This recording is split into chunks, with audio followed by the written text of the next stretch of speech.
Before we drift away, don't forget to like the video and subscribe for more calming sleep stories. Sweet dreams await. The heavy scent of rain lingered in the air, a fresh, earthy aroma that clung to the trees as the sky darkened with the promise of a storm. The forest stood silent, save for the occasional drip of water falling from thick leaves. The wind picked up, rustling through the canopy, and the only other sound was the crunch of wet leaves beneath boots.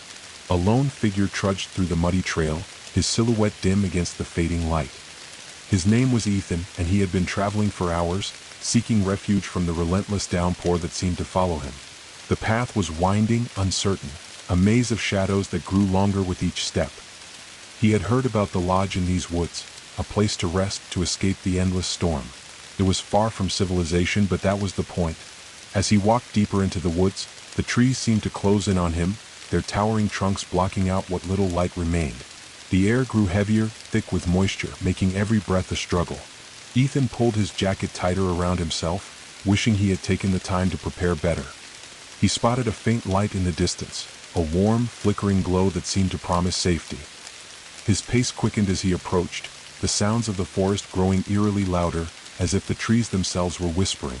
There was something unsettling about the way the wind howled, but Ethan brushed it off, attributing it to the storm. Finally, he arrived at the lodge. The structure was ancient, its wooden walls weathered and gray from years of exposure to the elements. A small stone chimney puffed out thin plumes of smoke, and through the fogged-up windows, he could make out the glow of a fire. Relief washed over him as he approached the door, his fingers cold and stiff as he reached for the handle. But as his hand grasped it, a strange unease settled in his chest. It was as if the lodge had been waiting for him, as though it had known he was coming long before he arrived. With a quick breath, he pushed the door open and stepped inside. The warmth of the fire greeted him immediately, filling the small, dimly lit room with a comforting embrace. The walls were adorned with old tapestries, their edges frayed with age, and a large wooden table stood in the center of the room. Behind the counter, a tall figure stood, silhouetted against the firelight. His face was partially hidden by shadows, but his eyes gleamed with a peculiar intensity. "Evening," the figure said in a low, gravelly voice. Ethan nodded, too tired to respond at first. "I was hoping to stay the night," he said, his voice almost drowned out by the crackling of the fire.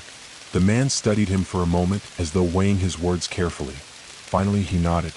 "We have rooms, but there's a price for staying here. Not money. Something different." Ethan raised an eyebrow, uncertain if he had heard the man correctly. "What do you mean?" The figure smiled, though it was more of a tight-lipped gesture than anything resembling warmth. "All in good time. But stay the night if you must. You'll find it difficult to leave once you've settled in." Ethan shivered despite the warmth of the fire. Something in the man's tone sent a chill crawling up his spine. He couldn't place it, whether it was the weather, the isolation of the forest, or the strange atmosphere of the lodge, but something felt wrong. Still, exhaustion outweighed his hesitation. "I'll take a room," he muttered, making his way toward the stairs. The man behind the counter didn't say another word, but his eyes followed Ethan's every movement, flickering in the dim light. Ethan ascended the stairs, each step creaking under his weight, until he reached the second floor. The hallway was narrow, lined with closed doors that seemed to stare at him, darkened, silent. At the end of the hall, one door stood slightly ajar, an inviting crack of light spilling out. He didn't know why, but something compelled him to go toward it. The faintest sound echoed from within, whispers, perhaps, or the wind, though the room was still. As he pushed the door open, he found himself staring into a dimly lit bedroom, its furniture old and worn. The bed was large, draped in heavy quilts, and a lone lantern flickered on the bedside table. There was something unsettling about the room. The walls, decorated with faded portraits, seemed to leer at him. But the fire's warmth, the promise of rest, coaxed him forward. Ethan sat down on the bed, his body heavy with exhaustion, and closed his eyes. But just as sleep began to pull him under, a sound echoed from somewhere in the lodge, a faint scratching like nails dragging across wood. He blinked, his eyes snapping open. The room was still, quiet. But the sound, it didn't stop. It was there again, louder now, closer. The scratching grew louder, as though something was trying to claw its way inside the walls. The air grew colder, despite the warmth of the fire, and the room seemed to contract, the shadows growing darker, longer. Ethan's heart began to race as the scratching turned into a thudding, muffled but unmistakable. Something was in the walls. His breath hitched. He stood up, walking to the door, but his feet felt frozen to the floor, as though the lodge itself was holding him captive. The whispers from downstairs grew louder, more frantic. They were no longer just whispers. They were voices calling to him, beckoning him to stay, to never leave. The thudding grew louder. The walls trembled. Then a knock came from the door. The wind outside howled. The knock was soft at first, almost tentative, but it echoed through the room as if something, or someone, was testing the boundaries of the door. Ethan's pulse quickened, his breath shallow as he froze, staring at the door. He had heard nothing before, no sound, no warning.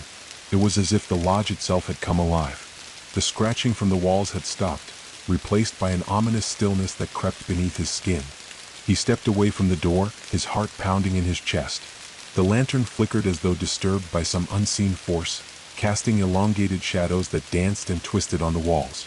The wind outside screamed louder now, rattling the windows, but inside, there was nothing but the eerie silence and the soft, unsettling knock at the door. Ethan hesitated, his fingers brushing the cool, worn handle of the door. He told himself it was probably nothing, just the old house settling or perhaps the wind playing tricks. But something told him that if he didn't answer, the night would stretch on forever in this uncomfortable limbo.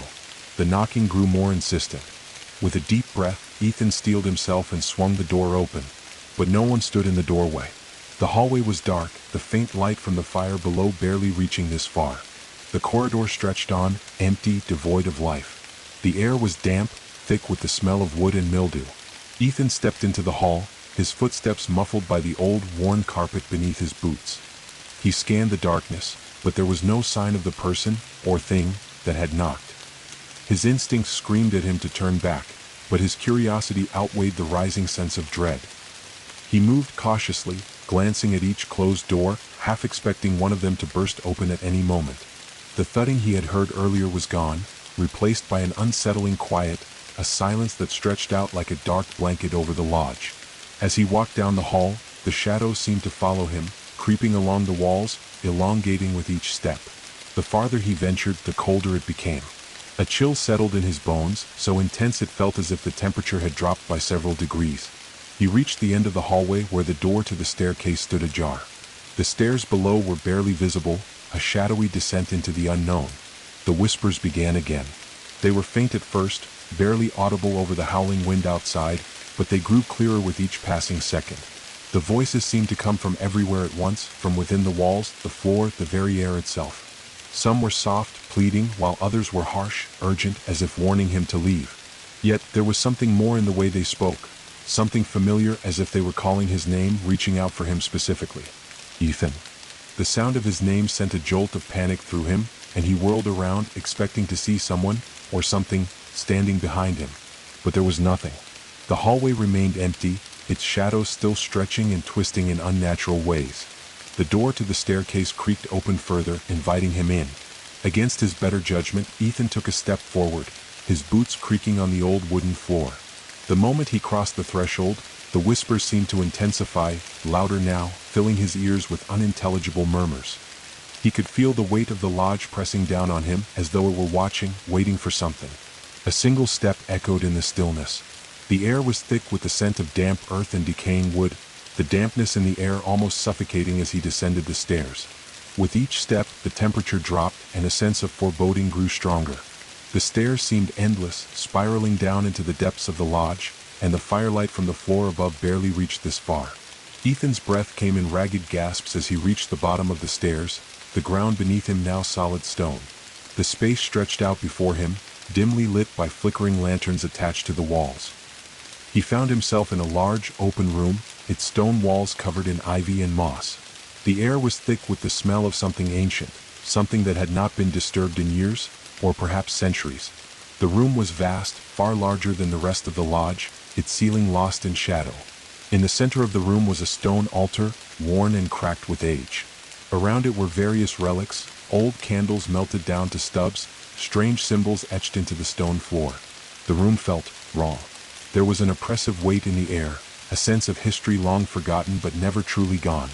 The whispers were louder now, almost deafening, as though they were coming from beneath the stone itself, as if the very foundation of the lodge was alive with some terrible secret.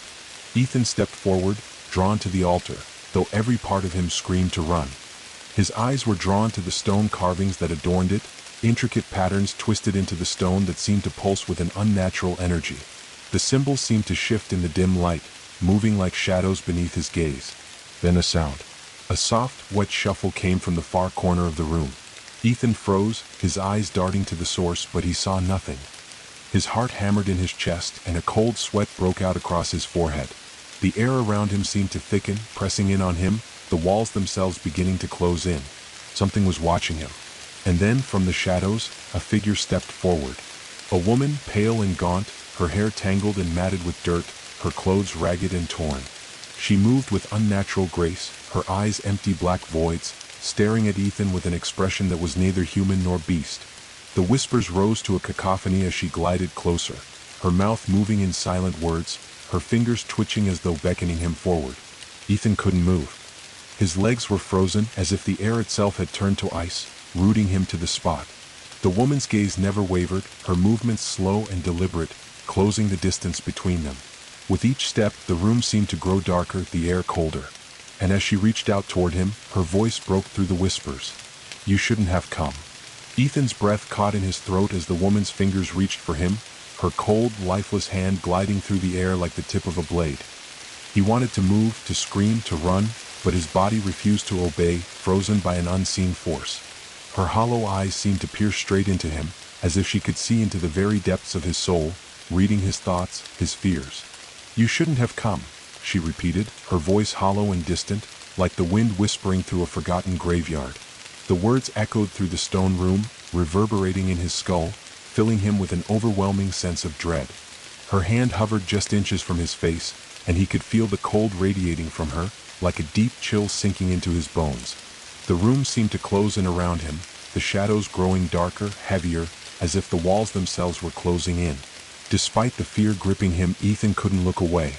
There was something hypnotic about her presence, a strange pull that seemed to draw him in, as though he were tethered to her by some invisible thread. She was something from the past, something ancient and lost, and yet she seemed to know him, to recognize him in a way that sent a shiver of terror down his spine. "You're not supposed to be here," she whispered, her voice softer now but no less chilling. "The forest, it remembers. It knows your name." Ethan's heart skipped a beat. The forest? His mind raced, but it felt as though his thoughts were slipping away, lost in a fog.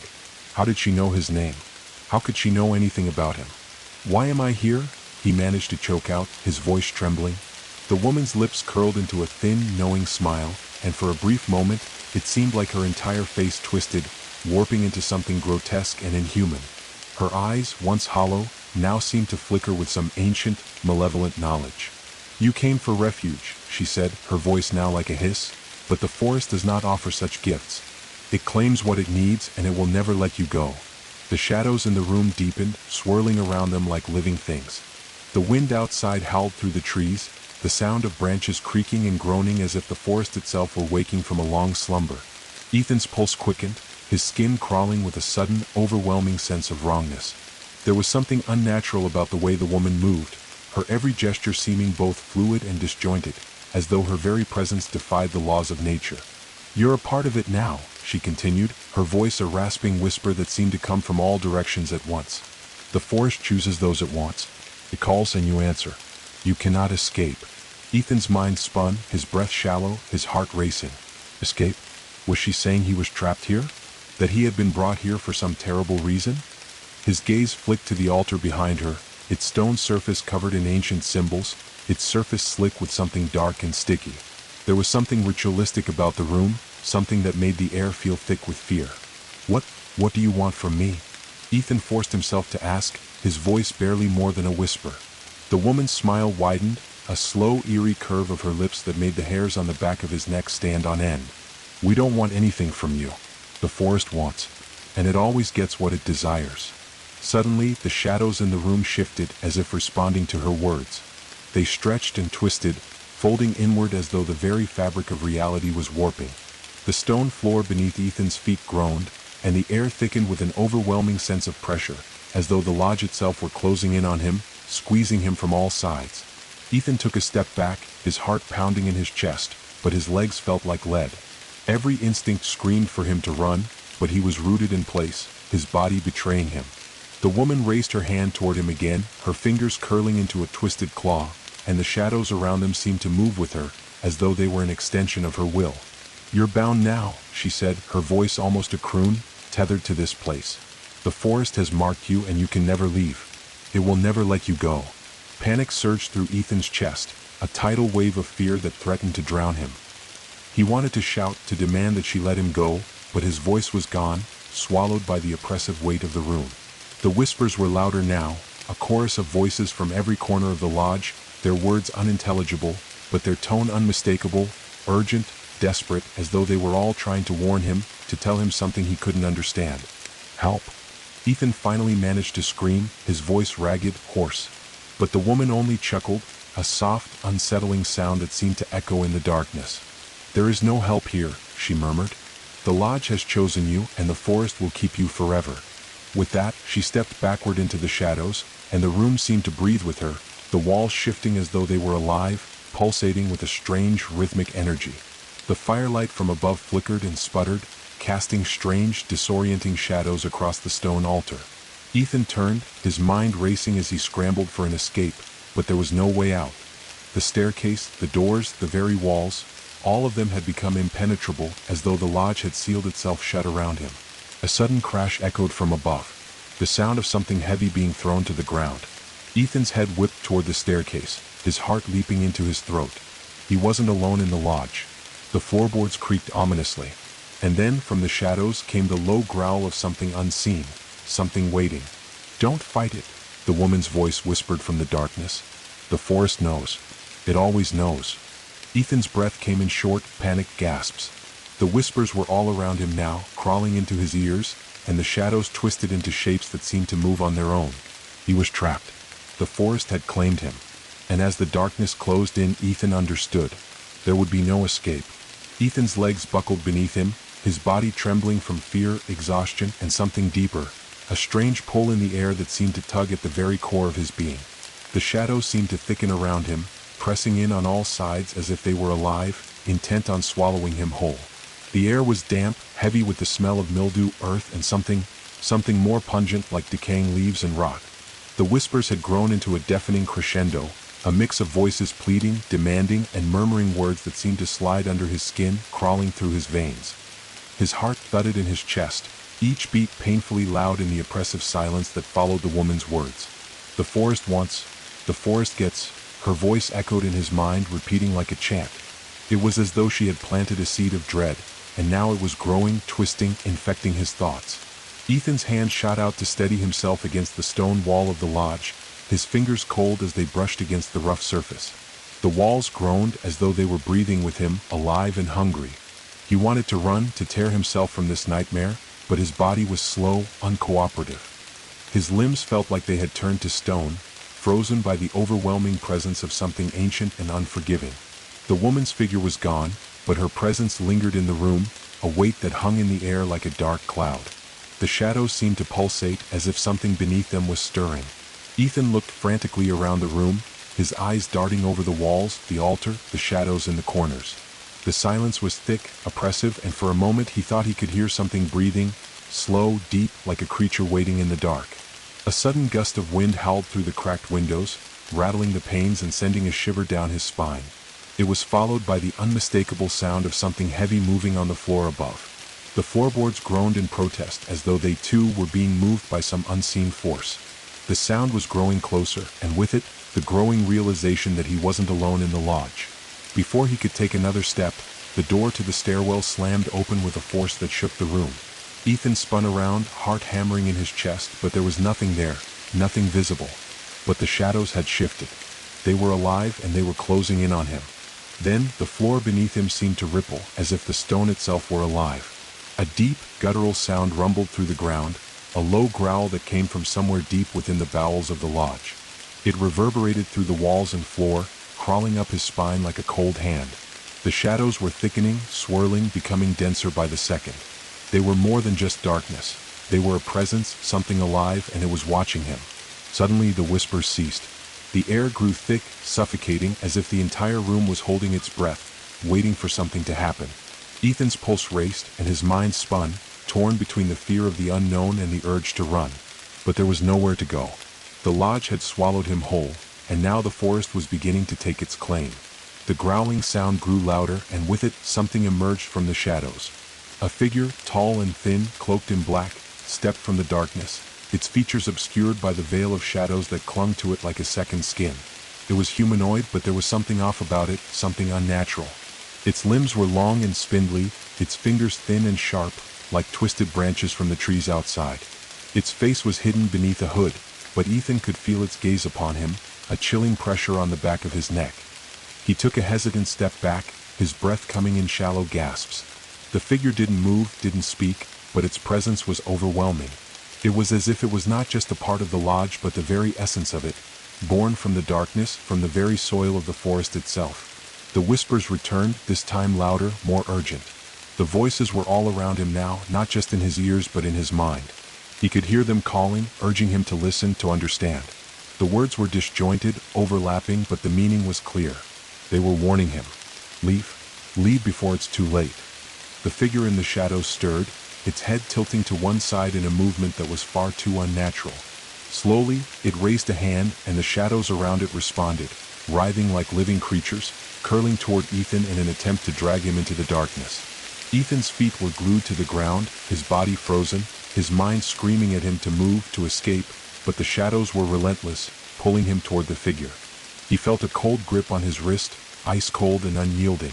It was as if the very air itself had turned to chains, binding him to this cursed place. Please. Ethan managed to gasp, his voice trembling, his throat tight with fear.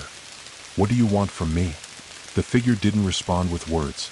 Instead, it stepped forward, and the shadows followed its every movement, cascading over the floor like a black tide. Ethan's mind raced, but all he could focus on was the figure's outstretched hand, drawing him closer, its cold fingers brushing against his skin. The moment it touched him, a surge of energy pulsed through his body, sharp and jagged, like a lightning bolt ripping through his veins. His heart stopped. His breath caught in his throat. For a brief, terrible moment, Ethan felt as though his very soul was being torn from him, pulled into the darkness, bound to the forest forever. But then, as quickly as it had come, the sensation faded, leaving him trembling, his body weak, as though he had been drained of something vital.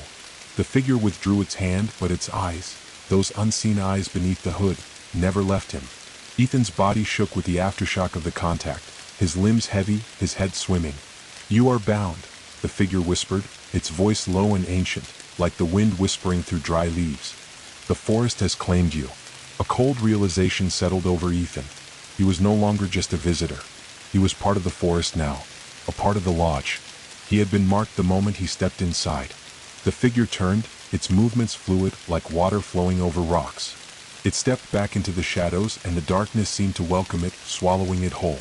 The whispers faded, but the weight of the forest, the knowledge that it was always watching, remained, a heavy presence that wrapped itself around him like a noose. Ethan was alone again. But he wasn't really alone. Not anymore. The forest had him now. The lodge felt heavier now, as though it had swallowed more than just his body.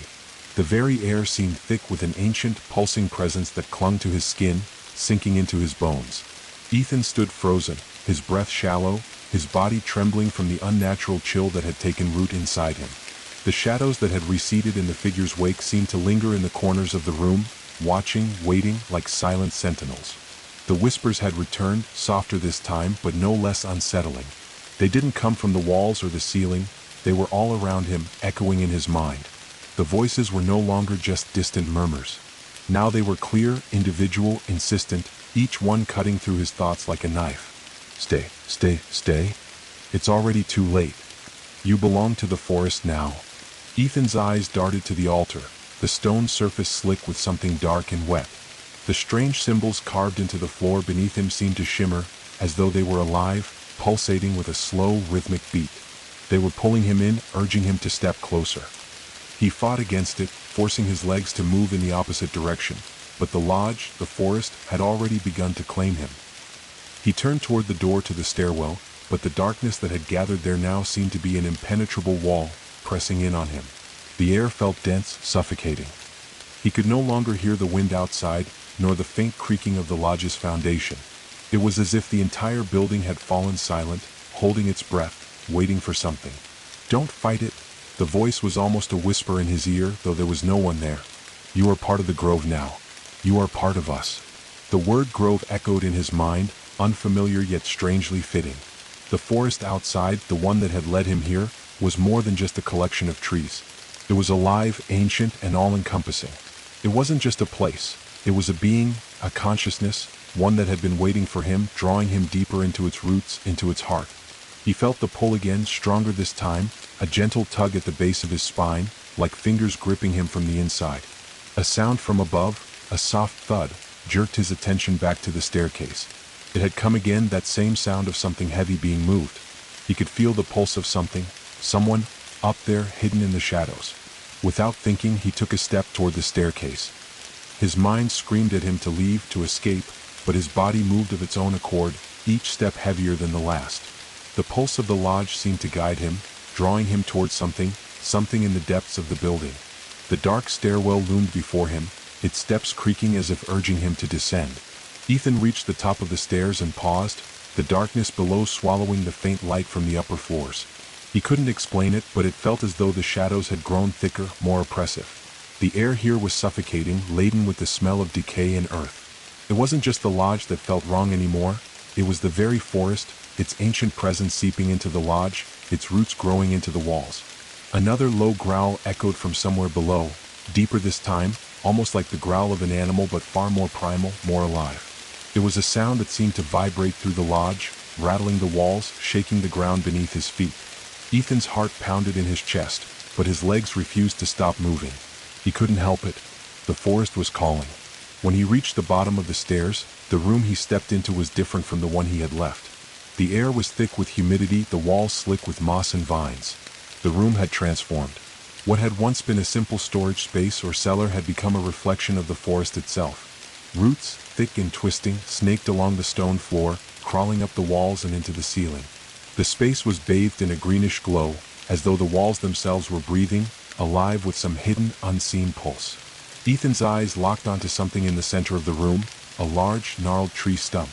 It was massive, its roots sprawling outward, embedding themselves deep into the stone floor. But it was not just a stump. From within its hollowed center, a faint, flickering light pulsed, casting eerie shadows on the walls. The light was not natural. It seemed to grow from the very heart of the stump, as though it were a living thing. He took a step forward, his mind racing, unsure whether he wanted to reach out or turn and flee. The whispers were louder here, clearer, their voices now filled with urgency. "Come closer," they urged. "You must come closer." Something stirred from the shadows in the far corner of the room, and Ethan's gaze snapped in that direction. From the darkened corner, a figure emerged, tall and thin, draped in shadows. The air seemed to shimmer around it, and for a brief moment Ethan thought he saw the figure's face, or what should have been its face, a blank, smooth surface that gave way to nothingness. It was as though it had no identity, no true form. It stepped forward, gliding across the room without making a sound.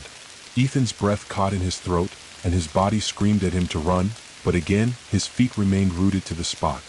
The figure stopped before the tree stump, its presence overwhelming, radiating an energy so ancient and powerful that it seemed to twist the very air around it. "You're here now," the figure's voice resonated in Ethan's mind, a low, gravelly sound that sent chills down his spine. "The forest has claimed you. You are part of the cycle of life, death, and rebirth."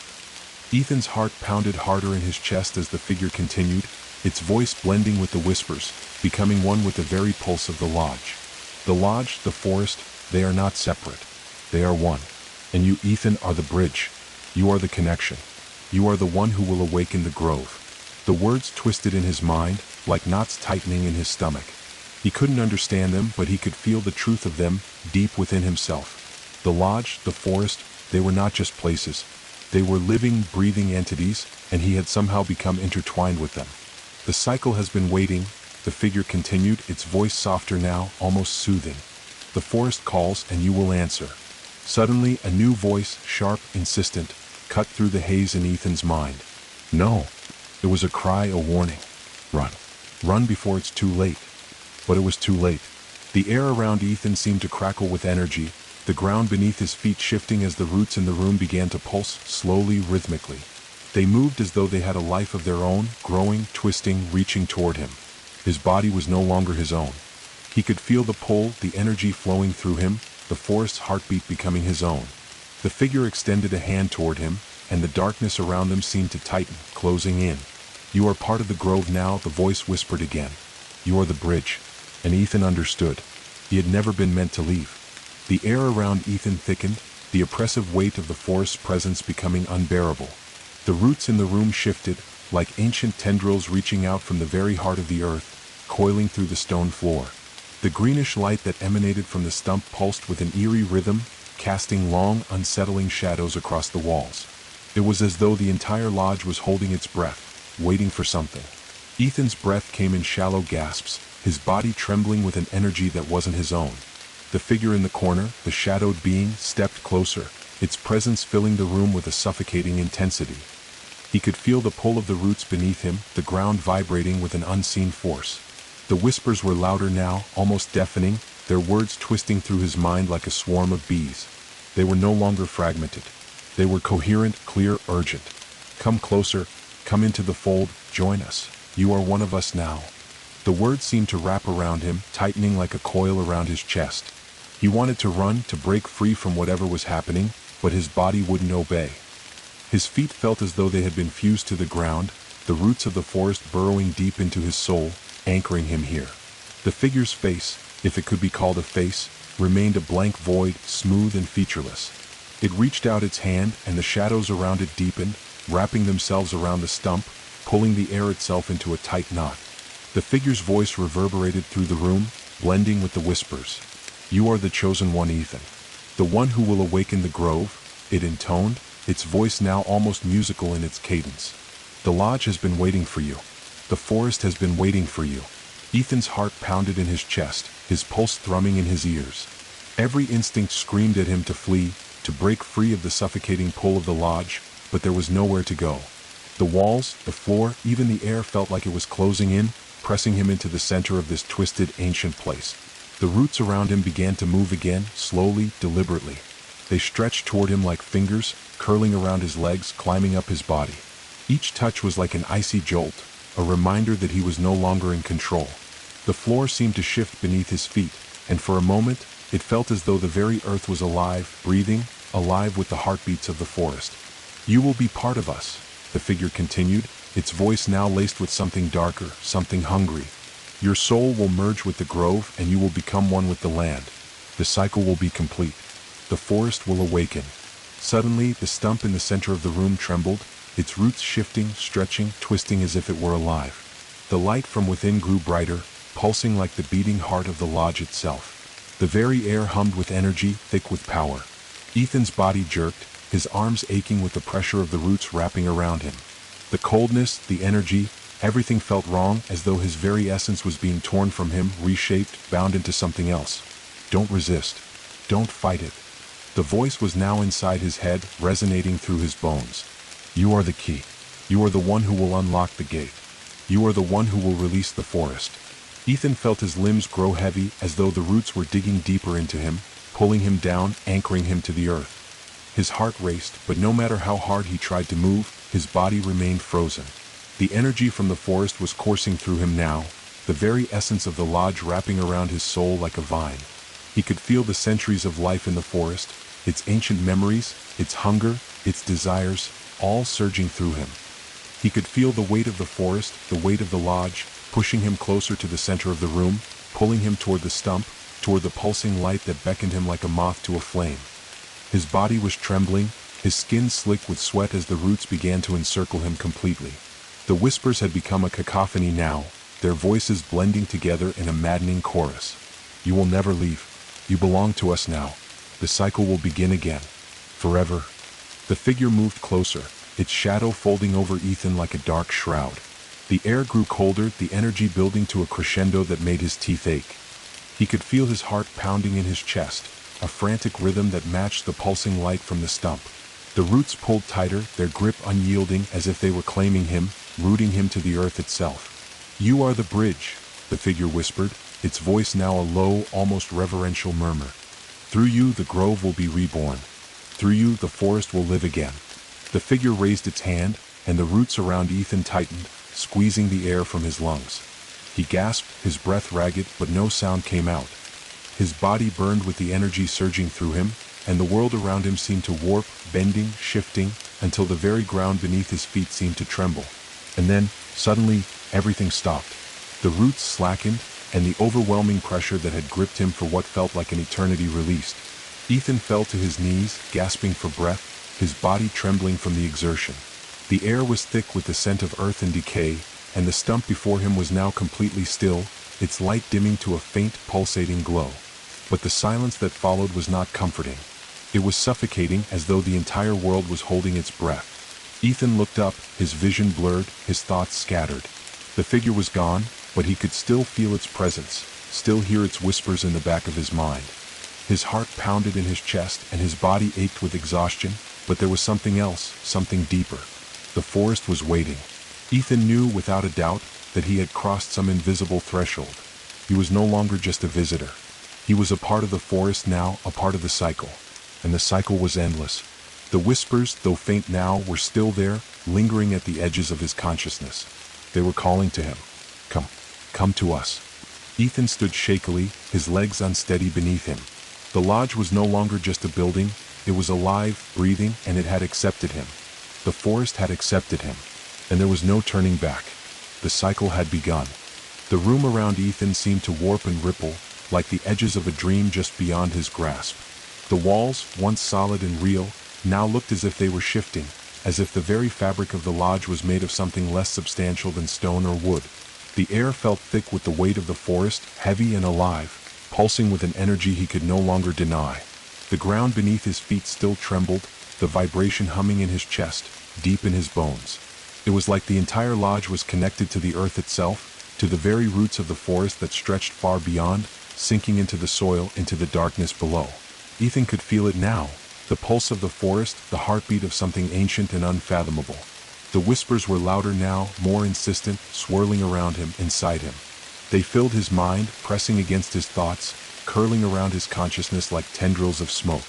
You are one with the earth. The voice was familiar, but not in a way he could explain. It felt like it had always been there, like it had been calling him long before he had even set foot in the forest. The forest is part of you now. The cycle will begin again. A wave of dizziness swept over him, and Ethan staggered, his hand bracing against the wall. His vision blurred, and for a moment, the room seemed to stretch and twist, the shadows growing longer, bending in unnatural ways. He blinked, trying to steady himself, but the world around him seemed to be slipping, dissolving into something else. The whispers faded for a moment, leaving only the pounding in his chest. Then, from the shadows in the far corner of the room, something began to stir. At first, it was barely perceptible, just a slight movement, like the rustling of leaves in a faraway breeze. But then it grew louder, more insistent. Ethan's breath hitched as the figure emerged from the darkness. It was a woman, or at least she appeared to be a woman, but there was something wrong about her. Her skin was pale, almost translucent, and her hair hung in long, matted strands that seemed to move with a life of their own. Her eyes, if they could be called eyes, were empty, hollow, black voids that seemed to stare through him, into him, as though she could see every secret, every fear he had ever buried deep inside himself. The figure moved toward him slowly, her feet not quite touching the ground, as if she were floating just above it. With each step, the air grew colder, the very temperature of the room dropping. The shadows seemed to bend and twist around her, obeying her movement, drawing closer to her like a dark veil. Ethan tried to step back, but his legs felt heavy, as if they were made of stone. The roots beneath him seemed to rise from the ground, wrapping around his feet, holding him in place.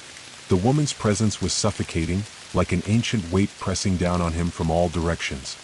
Her lips parted, and the words that came from her mouth were soft, almost hypnotic, but they cut through him like a blade.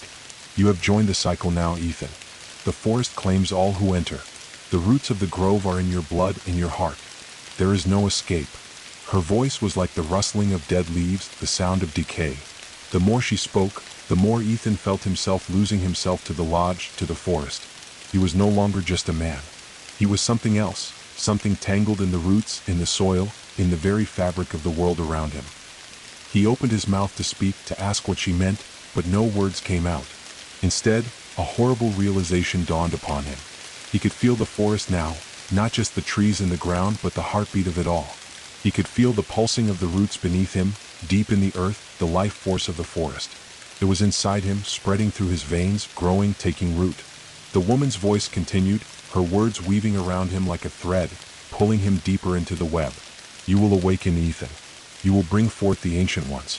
The forest's hunger is eternal, and you are the key. You have always been the key.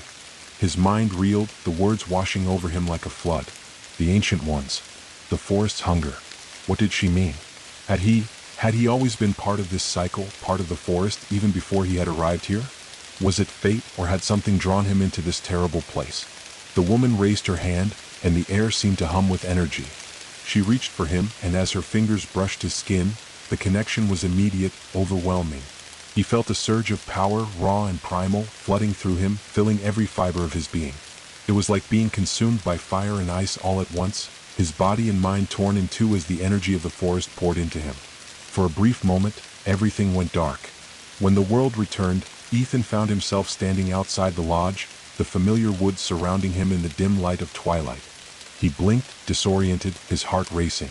The air felt different now, heavier, charged with an unnatural energy. The trees around him were alive, but not in the way he had known before. They were more than just plants.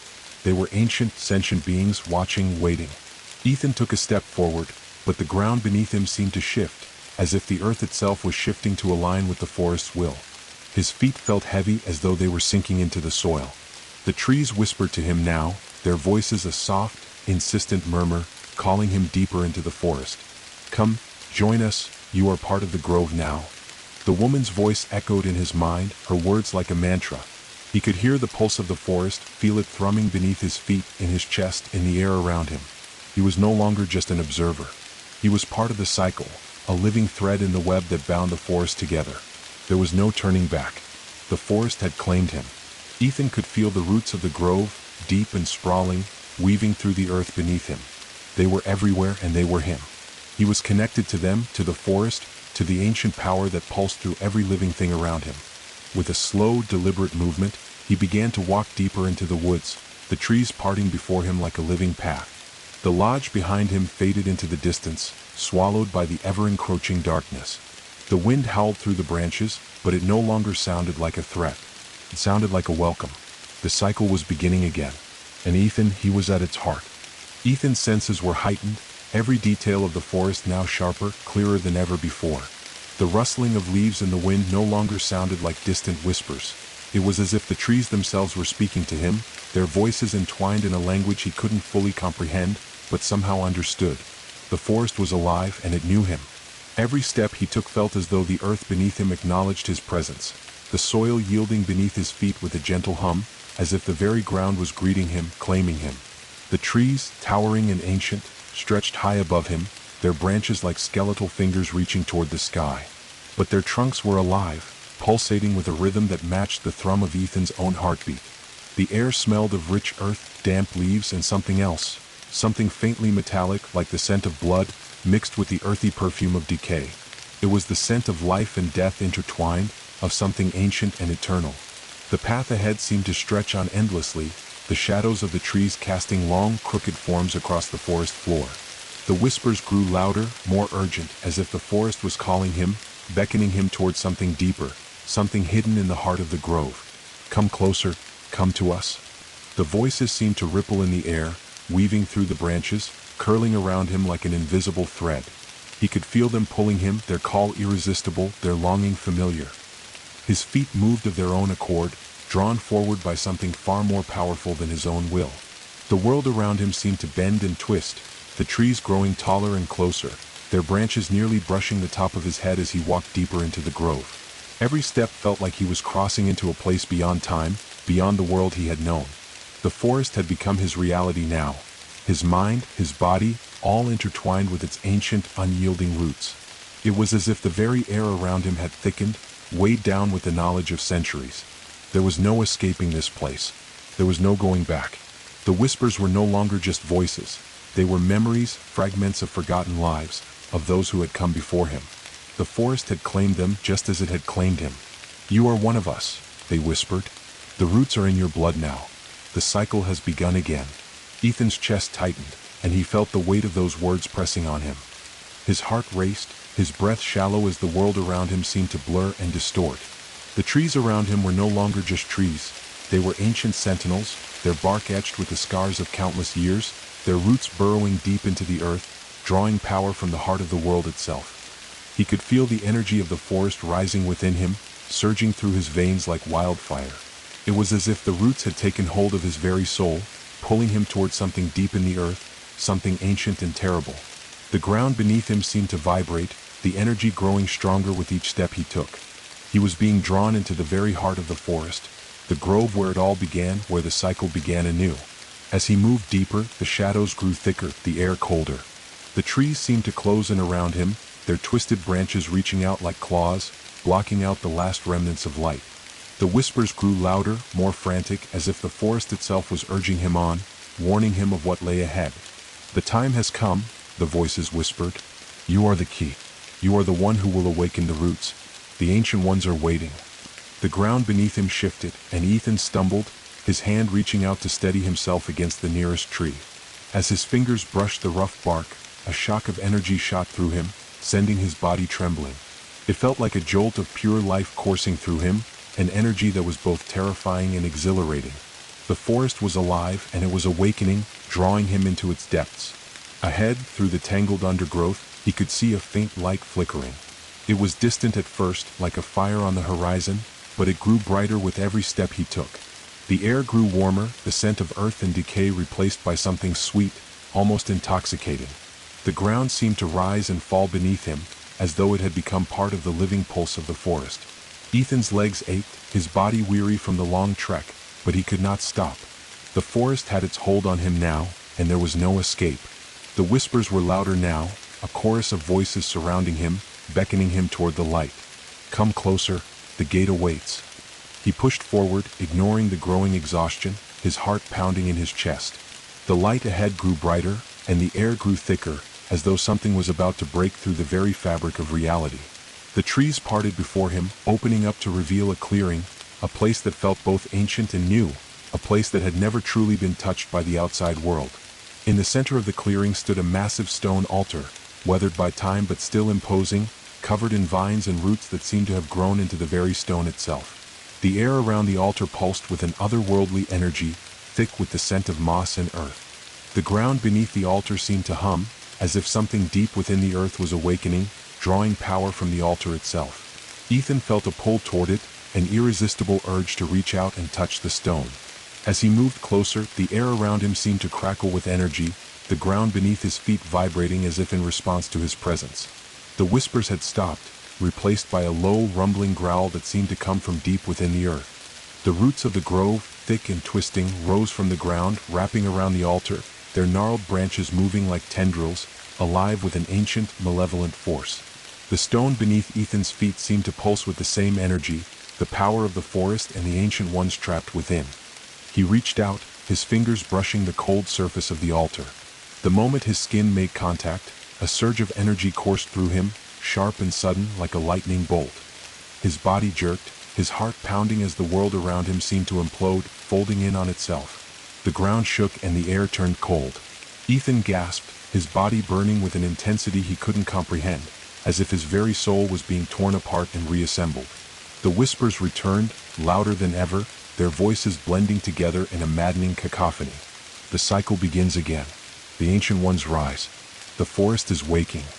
Ethan's vision blurred, his head spinning as the roots around him seemed to move, twisting and coiling around his body, anchoring him to the earth. The altar beneath him glowed, its stone surface now alive with intricate patterns that pulsed with light. The roots twisted higher, surrounding him, the air thick with the sound of ancient energy awakening. And then a voice, louder, clearer, more commanding than all the others, rose from the depths of the earth. "You are the bridge, Ethan. The roots are in your blood now. The cycle is complete." With a final surge of energy, everything went black. For a moment, Ethan felt as though he were weightless, suspended in an endless void. The world around him faded away, leaving only darkness. But then, slowly, the darkness lifted. Ethan's eyes fluttered open, but what greeted him was not the familiar grove, the stone altar, or the dark forest that had consumed him only moments ago. No, this place was different. The world around him felt wrong, like a dream unraveling at the edges, a nightmare with no clear boundaries. His body was heavy as though it had been pulled through a deep, inky abyss, only to be placed in this foreign reality disjointed and fragile. He could hear the faintest whisper of wind through leaves, but it was distant, fading, like the last breath of a storm far on the horizon. The ground beneath him was soft, almost spongy, and as he slowly pushed himself upright, he realized he was no longer standing in the clearing. The forest had changed again. The air was thick with an unfamiliar, choking silence that pressed against his ears. Even the trees around him had warped, their trunks twisted and blackened, the leaves devoid of color. They were like empty husks, hollowed out, lifeless. The world around him felt dead. And yet there was still that pulse, faint but undeniable, deep beneath the earth, vibrating in the soil, in the air itself. The forest was still alive. The cycle had not stopped. But there was something wrong with it now. "You are the bridge," a voice whispered in his mind, but this time it was not the same gentle, coaxing call of the forest. It was sharp, edged with something dark and ancient. "The roots are in your blood, Ethan. You have awakened what should have stayed buried." The voice was familiar, but it felt colder now, more insistent, like the grip of something far older, far more powerful than the grove itself. It was a part of the earth, part of the ancient ones who had once ruled the forest before it had fallen silent. And now, through Ethan, they were awake again. The power that had once slumbered beneath the forest was stirring, rousing from its deep slumber. Ethan staggered to his feet, his head spinning. He could feel the roots, deep beneath him, crawling through the earth, searching for something. For him. They were seeking him, as though they knew he was now a part of the forest's bloodline, tangled in its roots. He could feel them wrapping around his soul like a vice, pulling him deeper into their dark embrace. With a wrenching breath, he forced himself to move, stumbling across the now familiar landscape. The trees groaned as he passed, their limbs creaking as though they were reaching for him, calling him back to them. He could hear them whispering, low and pleading. "Come back, it's not too late." Ethan wanted to run, to escape, but his legs felt as if they were made of lead. The power of the forest was inside him now, rooting him to this place. He had crossed the line between the living and the dead, between the waking world and the world beneath. There was no going back. As he walked, the ground beneath his feet began to shift again. The soil seemed to ripple, as if something was moving beneath it, stirring to life. The trees ahead parted, and a new path opened up before him, one he had not seen before. The air grew heavier, thick with the weight of an ancient, unspoken promise. And then, in the distance, he saw it, a figure tall and slender, standing in the middle of the path. It was the woman again. Her face, pale and hollow, stared at him, her eyes deep black voids.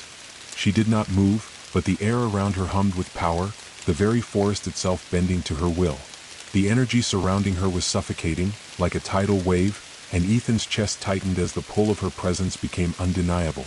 She had been the one to call him to this place, to awaken him, to bring him into the cycle. "You have come," her voice echoed in his mind, soft yet sharp, just as it was foretold. "The bridge has opened. The roots are in your veins. The forest is yours now." He could feel it, deep inside, in the marrow of his bones. The truth. The terrible, terrifying truth. The woman was not just a part of the forest. She was the forest. She was its heart, its soul, the keeper of the ancient power that had long been hidden beneath the earth. The roots, the energy, the very essence of the forest, it was all intertwined with her. And now it was intertwined with him. Ethan opened his mouth to speak, but no words came. His throat was dry, tight, as though his voice had been stolen. He could only stare at the woman, his heart pounding in his chest as the weight of her gaze pressed down on him. "You are the vessel now," she continued, her voice reverberating in his mind. "The forest will grow, expand. It will stretch its roots into the world beyond, and you, Ethan, will guide it. You will awaken the ancient ones. The cycle will be complete." Her words echoed, each one like a stone sinking deep into the pool of his mind. He was no longer a man. He was something else. The forest had consumed him, rooted itself in his very soul. He could feel it now, the ancient power that coursed through him, the pulse of the earth beneath his feet.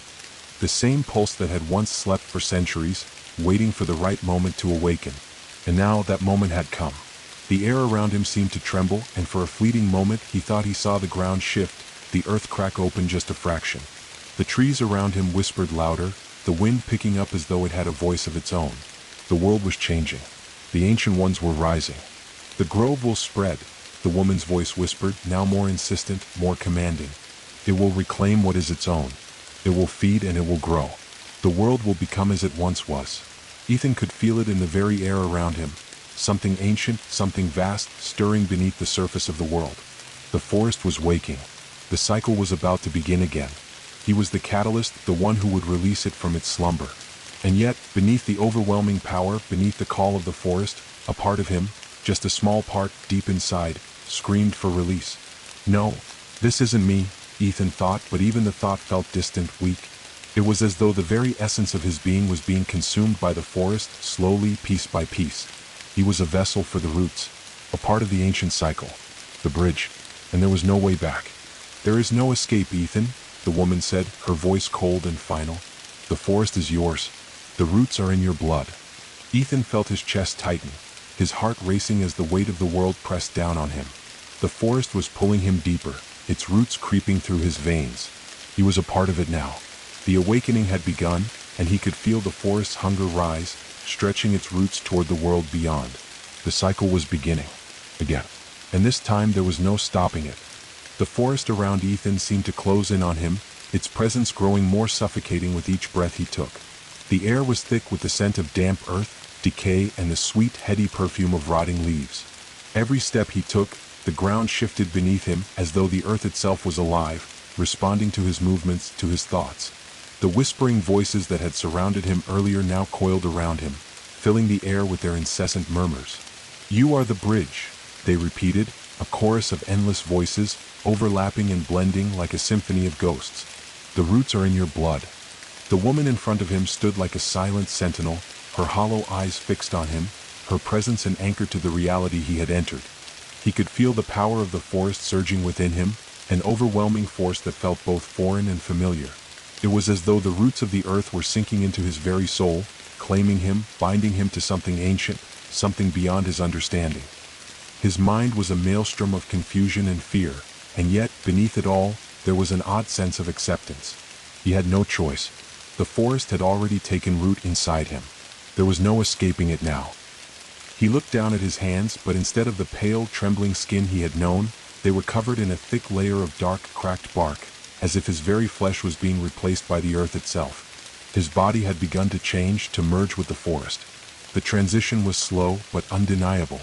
The roots were already creeping through his veins, pulsing with the heartbeat of the earth. "You belong to the cycle now," the woman's voice came again, this time closer, her words reverberating in his chest. "You will awaken the ancient ones. The forest will grow, and the world will remember." Ethan wanted to scream, to fight against it, but the words were stuck in his throat. He had no strength left. His limbs were heavy, his body weighed down by the immense power coursing through him. The cycle was unstoppable, and he was the catalyst. His body was the key to the door that would release the ancient ones from their slumber. The woman's eyes never left him. She stepped closer, her presence engulfing him, filling the air with a tangible sense of dread. The darkness around them seemed to thicken, the shadows stretching longer, reaching toward him like hungry hands. "You must take your place," she whispered. "The heart of the grove awaits you. The roots have been waiting for so long. You are the one who will unlock the gate. The ancient ones must rise." A deep rumbling vibrated through the earth, as though something massive, something buried deep beneath the ground, was awakening. Ethan's heart skipped a beat. The ground trembled beneath him, the trees groaning as if in response to the stirrings below. The power of the forest surged within him, an overwhelming force, pulling him toward the heart of the grove. He felt a deep, gnawing pull in his chest, an ache that spread outward through his limbs, through his very soul. It was as though the earth itself was calling to him, beckoning him to take his place in its eternal cycle. With each passing moment, the transformation within him grew stronger, the roots of the forest burrowing deeper into his being. He could feel them now in his lungs, in his bones, in his blood. The forest was becoming a part of him, just as he was becoming a part of the forest. "You are one with the earth," the woman's voice echoed, more urgent now. "You are the keeper of the grove. The cycle must continue. The world will remember." The ground beneath Ethan's feet began to split, the earth cracking open like a wound. Roots shot up from the depths, twisting and writhing as they crawled toward him. They were no longer just beneath the soil. They were everywhere. They had spread through the very fabric of the world, crawling into every crevice, into every living thing. The forest was alive, and it was hungry. Ethan stumbled backward, his eyes wide with terror. The roots were reaching for him, climbing up his legs, wrapping around his arms, pulling him toward the chasm that had opened in the earth. He could feel the weight of it, the force of the earth's hunger, the ancient power that had been asleep for so long. And now it was awakening through him. The woman's eyes narrowed and she raised her hand, her fingers stretched toward the sky. The air crackled with energy, the world itself vibrating with the force of the awakening. Ethan's body jerked, his muscles convulsing as the roots tightened their grip, pulling him deeper into the chasm that had opened before him. He could feel the pulse of the earth now, deep and steady as if it were breathing. And then the ground split open wider, revealing a dark, gaping maw, an entrance to the heart of the grove, to the world beneath the earth, where the ancient ones slumbered. The cycle begins again, the woman whispered, her voice laced with a kind of reverence. You are the key. The forest is yours now. Ethan was no longer in control of his body. He had been consumed by the cycle, by the roots, by the forest itself. The earth was pulling him deeper and there was no escape. The woman's voice faded into the distance, replaced by the deep, low growl of the earth itself, as if it were waking, stretching, and yawning after a long, deep sleep. The roots curled around him, pulling him into the chasm, pulling him into the heart of the grove, where the ancient ones waited. And then the ground closed up above him and the world went black. For a moment Ethan's mind was adrift, floating in a void. But then, slowly, the darkness faded, and he found himself standing in a vast, empty space. The air was thick with an otherworldly energy, heavy with the weight of centuries. The ground beneath him was no longer solid, but instead, a sprawling network of roots, weaving and twisting, growing upward toward an infinite sky. Above him there was no sun, no moon, only a swirling, pulsating light, the source of which was unknown. It illuminated everything in a soft, eerie glow, casting long shadows on the ground. Ethan's breath caught in his throat. He could feel it now, the true depth of the power that surged through him. It was not just the forest. It was the earth itself, the very pulse of life and death, of creation and destruction. And as the roots of the grove twisted around him, Ethan understood the truth. The cycle was not something that could be controlled or stopped. It was eternal, endless. The ancient ones were not just creatures. They were part of the earth, part of the world. And he, too, was a part of it now. He was the keeper of the grove, the bridge between life and death. He was the key to the awakening. And there would be no going back. The cycle had begun. Again. The forest was waking. And Ethan was its heart. Ethan's mind swirled with fragmented thoughts as the world around him pulsed with an ancient, unyielding force. He tried to move, to push himself out of this place, this strange, hollowed space of roots and darkness, but his body wouldn't obey. The roots beneath him seemed to be alive, pulsing with the same rhythm as the heart of the forest itself. It was as if they were in him, as though every inch of his being was tied to the very earth beneath his feet. The air around him felt thick, charged with energy, and his body was heavy, weighed down by the force of it all. He could feel the weight of the forest, the weight of time itself, bearing down on him, and yet there was something undeniable about it. The power, the hunger, the need. The forest had waited for so long, and now, through him, it would begin again. His hands, once human, were now gnarled and twisted, like the bark of an ancient tree, cracked and scarred with the passing of centuries. His veins, too, had changed. They were no longer filled with blood. Instead, they were laced with thick, dark sap, the lifeblood of the forest itself. Each breath he took sent ripples through his body, the very air inside him humming with the power of the roots, stretching deep within his bones. The pulsating light above him flickered as the shadows shifted, swirling around him like a storm. It was a strange kind of light, bright yet dim, alive and dead all at once. The sky, if it could be called that, was a swirling mass of gray, tinged with the colors of twilight, ever shifting, never steady. It felt like a place caught between realities, a place where the boundaries of life and death, of waking and sleeping, were blurred, faded into one continuous, endless moment. And there, just beyond the edge of the light, stood figures. They were not quite human, yet not entirely separate from it. They were tall and imposing, their bodies cloaked in shadow, their faces hidden by hoods made of leaves and vines.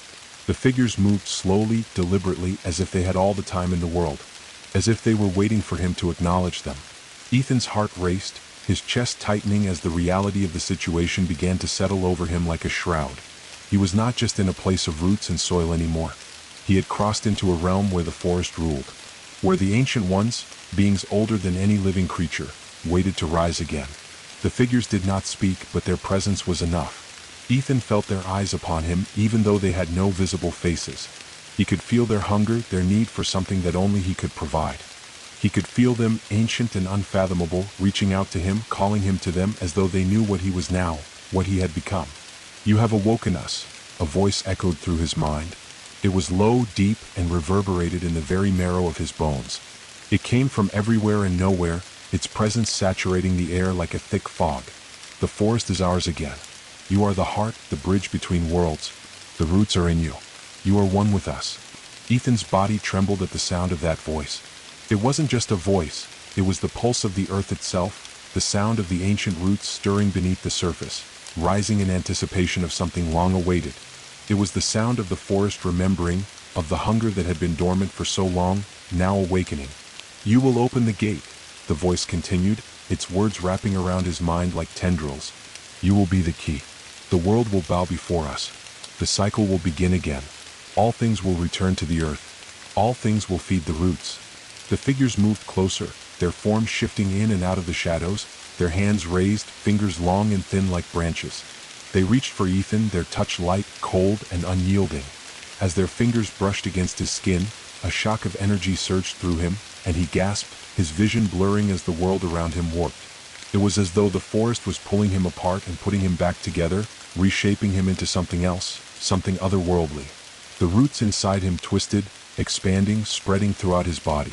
They crawled through his flesh, through his thoughts, taking root in his very soul. He could feel them now, every last one of them, moving in rhythm with the pulse of the earth. "You will guide us," the voice whispered, growing louder, more insistent. "You are the bridge, the keeper of the cycle. The earth will remember you." Ethan tried to speak, but no words came. He was no longer sure if he was even capable of speech. His throat felt thick, his voice smothered by the ancient power that had engulfed him. All he could do was stand there, rooted to the spot, as the figures circled around him, their hands moving in slow, deliberate gestures, as though they were weaving something. The air around him thickened, the shadows growing deeper, darker. The roots in the ground beneath him began to rise again, their twisting forms reaching toward the sky. The forest was alive, and it was responding to them, responding to him. The figures continued to move, their motions like a slow, deliberate dance, their gestures as ancient as the forest itself. Ethan could feel the earth beneath him shifting, the ground trembling as if in response to their movements. The world around him seemed to collapse into itself, the edges blurring as if the very fabric of reality was being pulled apart. "It is time," the voice spoke again, louder now, echoing through the very air. "The gate is open. The forest will awaken. The roots will spread. The ancient ones will rise." A deafening roar filled the air. The trees groaned, their trunks cracking as they began to shake, their roots pulling from the ground. The figures raised their hands to the sky, their movements fluid and graceful, like the wind itself. They were calling to the ancient ones, awakening them from their slumber beneath the earth. The ground beneath Ethan's feet cracked open, the earth splitting apart as the roots erupted from the soil, twisting, writhing, reaching toward the sky. The roots pulsed with energy, radiating an otherworldly glow. The air was thick with the power of the forest, its energy rising, surging with each passing moment. And then, through the cracks in the earth, something began to emerge. Something ancient. Something vast. Ethan's eyes widened as he saw it, them rising from the depths. Massive, towering forms, draped in vines and roots, their eyes glowing with an eerie, unnatural light. They were the ancient ones, beings of pure earth and energy older than time itself. And they were waking. The figures around Ethan raised their arms, their voices rising in unison, their words reverberating through the very fabric of the world. The cycle is complete. The earth trembled beneath them, and the roots stretched outward, covering everything in their path. The ancient ones were free, and the forest was reborn. Ethan's body was no longer his own. He was no longer just a man. He was the keeper of the cycle, the heart of the forest. The roots had claimed him, and there was no escape. The world was changing, and Ethan was at the center of it all. The world shifted around Ethan like the currents of an ocean, a pull so deep and heavy that he couldn't resist. His mind, though still his own in fragments, felt like it was adrift, lost beneath the weight of the forest's ancient pulse. The roots, thick and knotted, wrapped around him like chains, anchoring him to the ground beneath, to the force that was rising from the depths of the earth. The energy surged through him, filling every part of his body, every cell, until he felt as though he was being torn apart and rebuilt at the same time. The transformation wasn't just physical anymore, it was spiritual, mental, an unraveling of everything he had ever known, leaving only what the forest desired. The ancient ones towered above him now, their vast forms like living mountains, draped in vines and moss, their faces obscured by layers of thick bark and shadow. Their eyes glowed, piercing endless pools of light that seemed to stretch on forever, reflecting the infinite expanse of the forest and the world below. As they rose, the very ground trembled, the earth cracking and splitting beneath the pressure of their presence. The roots of the forest twisted and writhed, wrapping around trees, the soil, and even the sky above, pulling everything into one dark, expanding embrace. And Ethan, he was at the center of it all, caught in the flood of energy, the overwhelming weight of their hunger.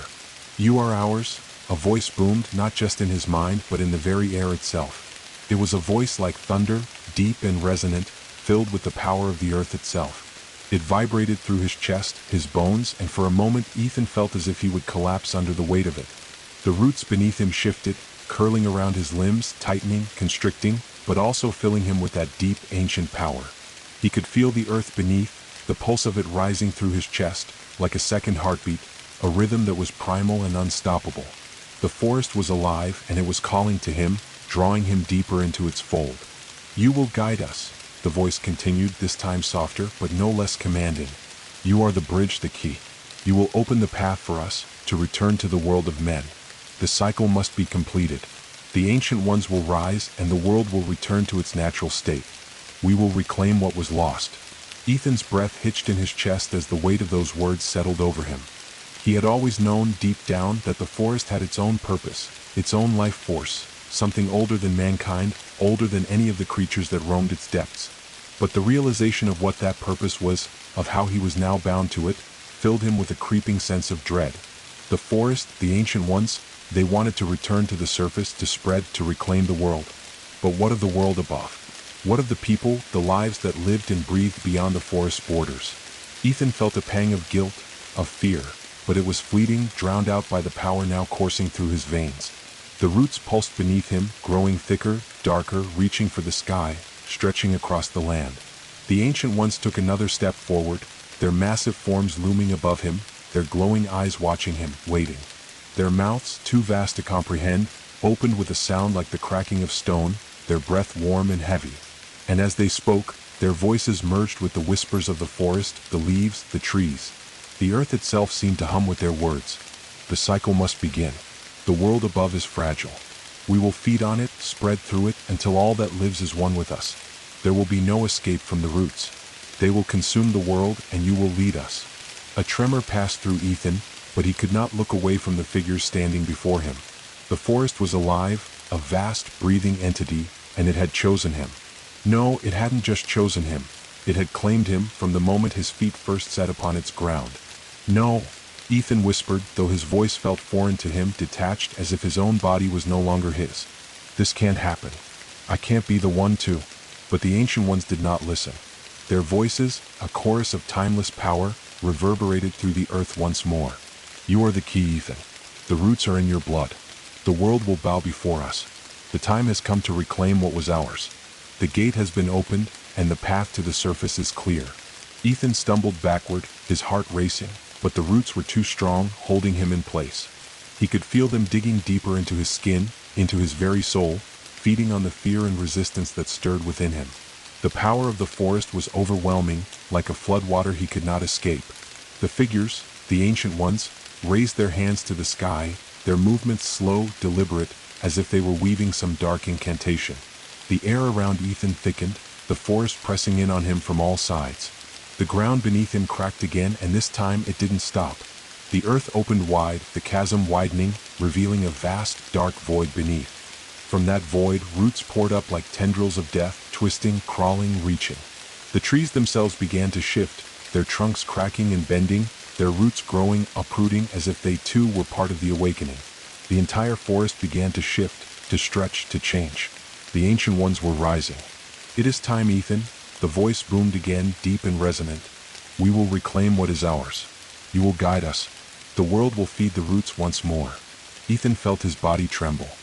He could feel the roots within him, in his blood, in his heart, tightening their grip, drawing from him, feeding on his resistance.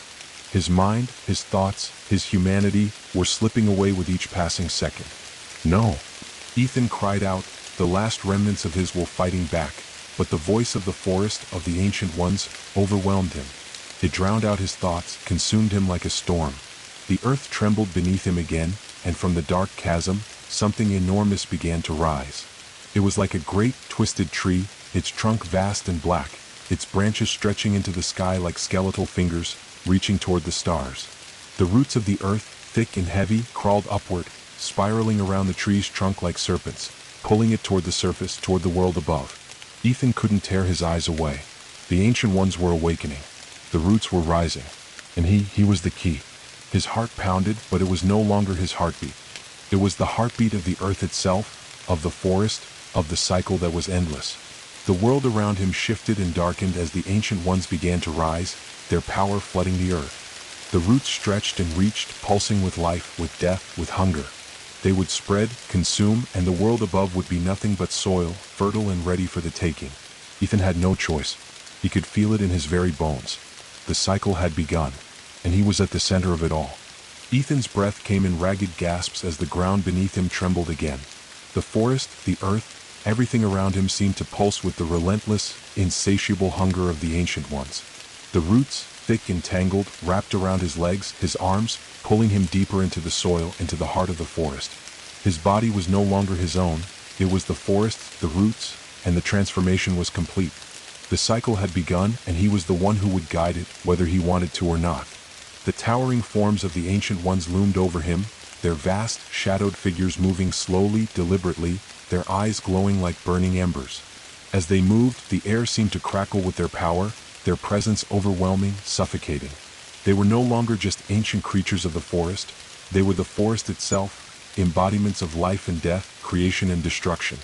Their roots stretched deep into the earth, binding them to everything, to the world itself, and now they were awakening. The very air vibrated with their presence, and Ethan could feel it deep in his chest, in the marrow of his bones. The earth beneath him shifted again, and as if answering the call of the ancient ones, the ground cracked open in several places, massive roots emerging from the depths, coiling up from the dark abyss below. The earth itself was alive, breathing, waking. And Ethan, he was its heart. He was the key to unlocking its full power.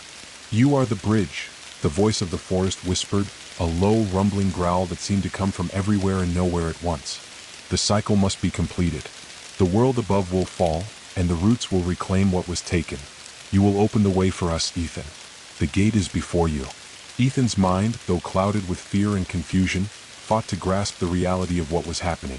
The forest, the ancient ones, they weren't just going to rise. They were going to consume.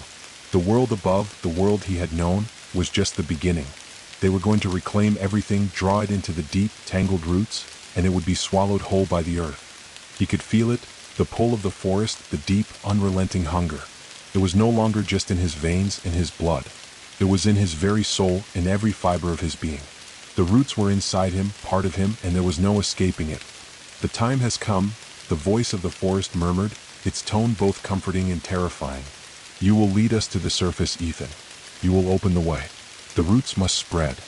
His legs felt heavy as he stood there, rooted to the spot, unable to move, unable to fight. The roots around him tightened, pulling him closer to the ground, pulling him deeper into the earth's embrace. The forest had claimed him, and there was no going back. The cycle was inevitable. Ethan's eyes flicked toward the dark chasm where the massive roots were rising, twisting and stretching toward the sky. From the depths, something began to emerge, something that dwarfed even the ancient ones. It was a tree, but not like any tree he had ever seen. Its trunk was blackened, twisted, gnarled, and it stretched impossibly high, its branches reaching out like the claws of some ancient beast, scraping the sky. The bark of the tree pulsed with a sickly, greenish light, veins of dark energy coursing through it like blood. The roots that spread from it were enormous, thick as mountains, their tips glowing with the same eerie light. It was the heart of the forest, the very source of its power. And it was rising. "The time is now," the voice said again, louder, more commanding. "The earth will awaken, and you will guide it. The roots are in your blood, Ethan. You are the keeper, the heart. The cycle will consume the world, and nothing will remain but us. The roots will spread. The gate is open." Ethan's eyes widened in horror as the realization sank in. He wasn't just a part of this. He was the catalyst, the one who would open the gates, who would lead the roots back into the world above. The forest had been waiting for this moment, and now that it had him, there was no turning back. The ground beneath him began to shift again, more violently now. The roots that had once been a part of him were now twisting and writhing, spreading deeper into the earth. They were connected to him, pulling him into the very core of the earth, and in turn pulling the entire forest with them. It was an unstoppable force, a tidal wave of energy that no mortal could ever hope to resist. But as the roots spread, they were not alone. The forest around him responded, the trees shaking as their roots twisted and crawled deeper, their branches bending and cracking under the pressure. The air was thick with the hum of ancient power, a force so old that it seemed to resonate with the very fabric of time itself. The world was changing, and Ethan, he was at the center of it. The massive tree at the center of the chasm loomed higher, its branches now stretching outward, beginning to twist around the other trees, their roots tangling and merging, forming one massive network of veins beneath the earth. The roots of the ancient tree dug deeper into the ground, and as they did, they began to draw in energy from the earth itself, feeding on it, growing stronger. The energy radiated outward, filling the air with an oppressive heat. "We are awakening," the voice of the forest said again, but this time, there was something darker in its tone, something colder. "The world will be reborn, but not as you know it. It will be ours. The roots will spread and the surface will fall." Ethan's chest tightened as the weight of those words pressed against him. He could feel the roots in his chest, in his heart, and they were growing. The power inside him surged, and for a brief moment he thought he might be consumed by it. The roots were too much, too powerful, too hungry. But then something shifted. A wave of energy, darker and colder than anything he had ever felt before, swept through the air. It was an ancient force, something that even the forest could not control, something deeper than the roots, older than the ancient ones. It was as if the earth itself was fighting back, pushing against the roots, holding them at bay. The ancient ones paused, their massive forms trembling as they seemed to sense the change, the shift in the air. The tree, the heart of the forest, stopped moving. The roots quivered, reluctant to advance. "What is this?" the voice of the forest murmured, its tone low and filled with ancient fear. "This force, it is not of the roots." Ethan's eyes narrowed as the energy surged within him, flooding through every vein, every fiber of his being. It was cold, sharp, and it felt as though it was coming from somewhere deep within him, some part of him that had lain dormant.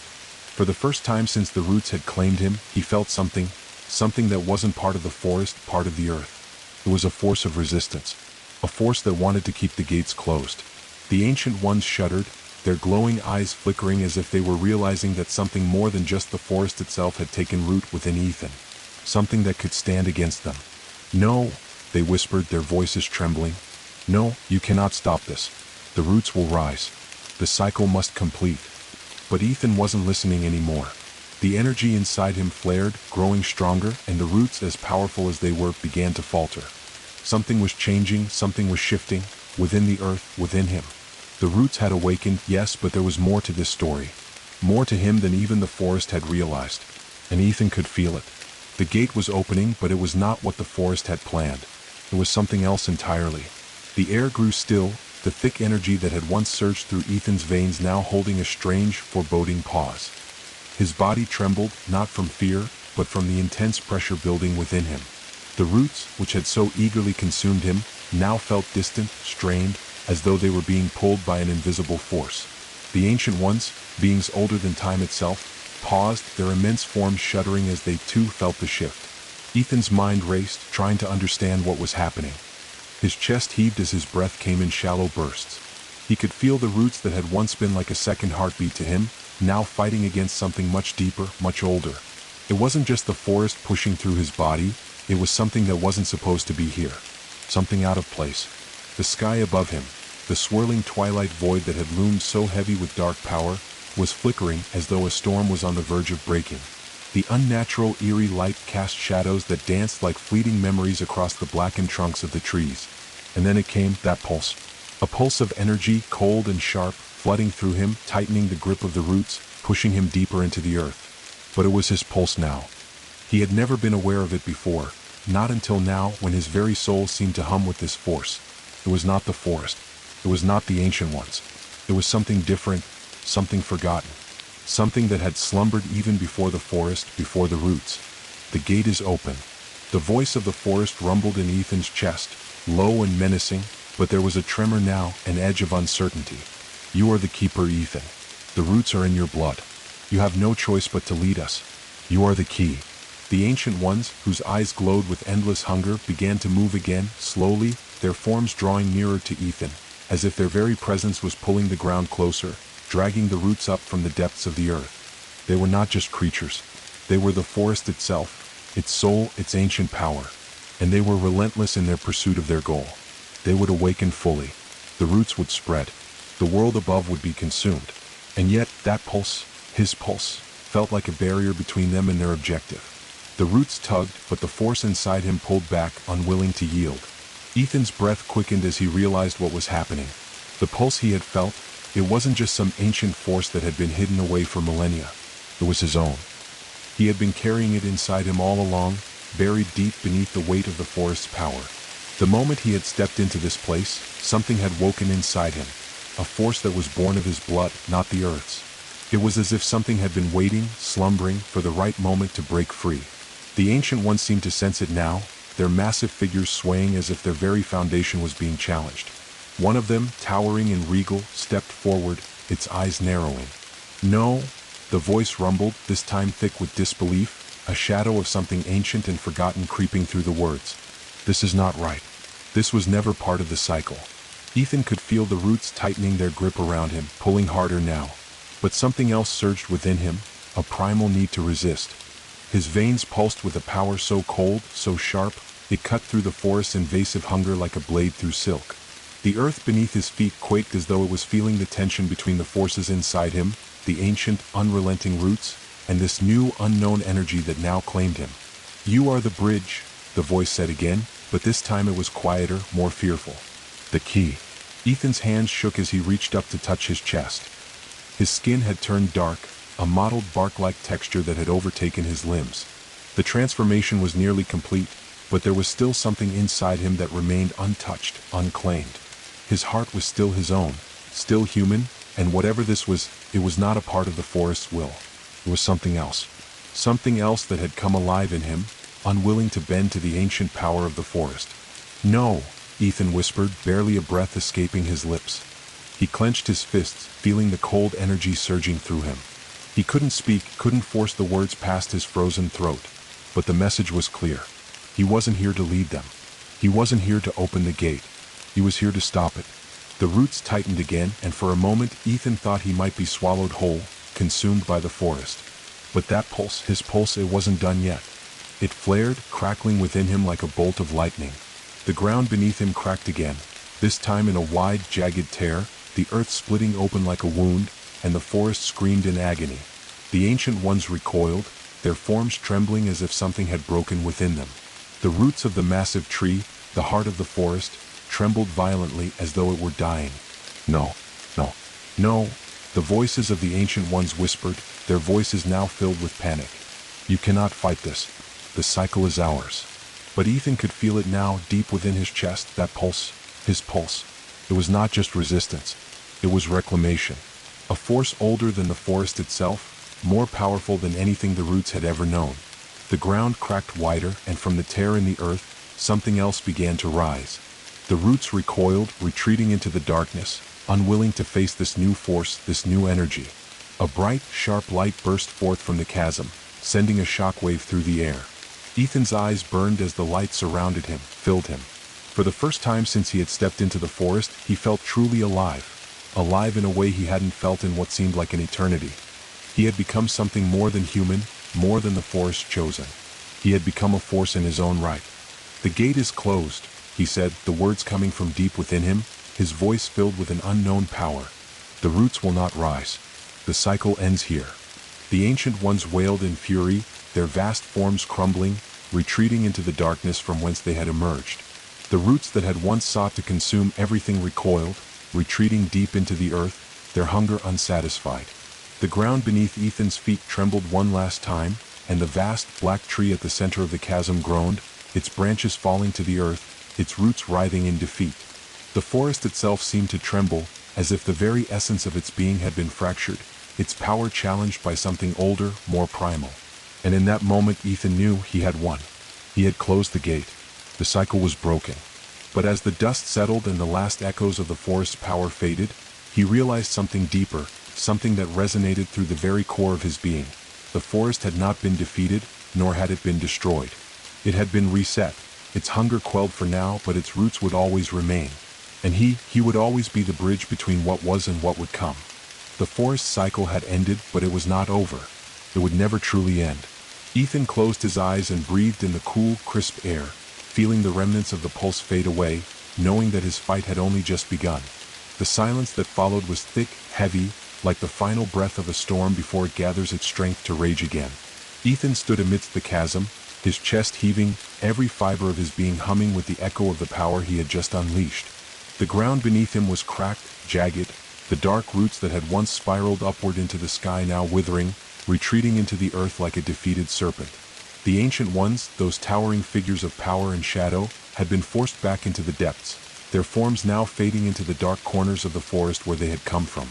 The light that had surged through him, the pulse that had broken through the roots, flickered out, leaving the air cold and still.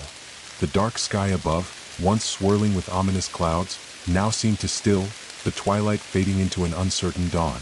It was a moment suspended in time, one that Ethan could hardly believe. The forest had retreated. The gates had closed. He had won. But even in the quiet that followed, there was a lingering weight, a sense of something not quite finished. Ethan's hands were trembling, the transformation that had taken hold of his body still not fully undone. The bark-like skin on his arms and chest was fading slowly, like a veil being pulled away, but the pulse of energy within him, the thing he had fought against, still thrummed, faint but insistent, deep in his chest. The roots had receded, yes. The ancient ones had been driven back, but they were not gone. The forest had been shaken, but not broken. He could still feel the weight of it, the earth beneath him breathing, restless, as though it was waiting for something. The forest, alive with its own power, still pulsed beneath the soil, like a heartbeat in the distance, distant but undeniable. And within that pulse, a whisper echoed. "You have not won." The words were so faint at first, so soft that Ethan almost thought they were nothing but the wind or the distant rustling of the trees. But they came again, stronger this time, clearer, echoing deep within his mind. They were not spoken aloud, but felt in the deepest corners of his soul. "You have merely delayed it." Ethan's eyes snapped open. The pulse inside him flared again, stronger this time, making his chest tighten. He had thought he had won, thought the cycle had ended, that the roots had been stopped. But now, a creeping sense of dread was returning, slowly, like the first hint of a storm on the horizon. The trees around him, which had once seemed so calm, now seemed to watch. Their branches swayed in the wind, but there was no breeze, no air that moved naturally. It was as if the very forest had turned its gaze upon him, its ancient eyes unblinking and relentless. A dark thought wormed its way into his mind. What if the forest had always known? What if this was the plan all along? The roots, the ancient ones, they had known that he would stand in their way. They had always known that the only way they could reclaim their power was through him. He had been the key, the one they would choose to fulfill the cycle, but also the one they would need to break it. The one who would rise up and challenge them, only to become their instrument of awakening. The realization hit him like a bolt of lightning. He wasn't just a bridge between the earth and the world of men. He was something more. He was both. He was the storm and the calm. "The gate is not closed," the whisper came again, louder this time, reverberating through his very bones. "The roots have receded, but they will never truly leave. You are the keeper now. The forest will always call you, and when it does, you will answer." A cold shiver ran down Ethan's spine. He wanted to scream, to throw himself to the ground and beg the forest to leave him in peace, but the weight of his own transformation, the bond he now shared with this ancient force, kept him rooted in place. The roots may have been retreating, but their influence was permanent.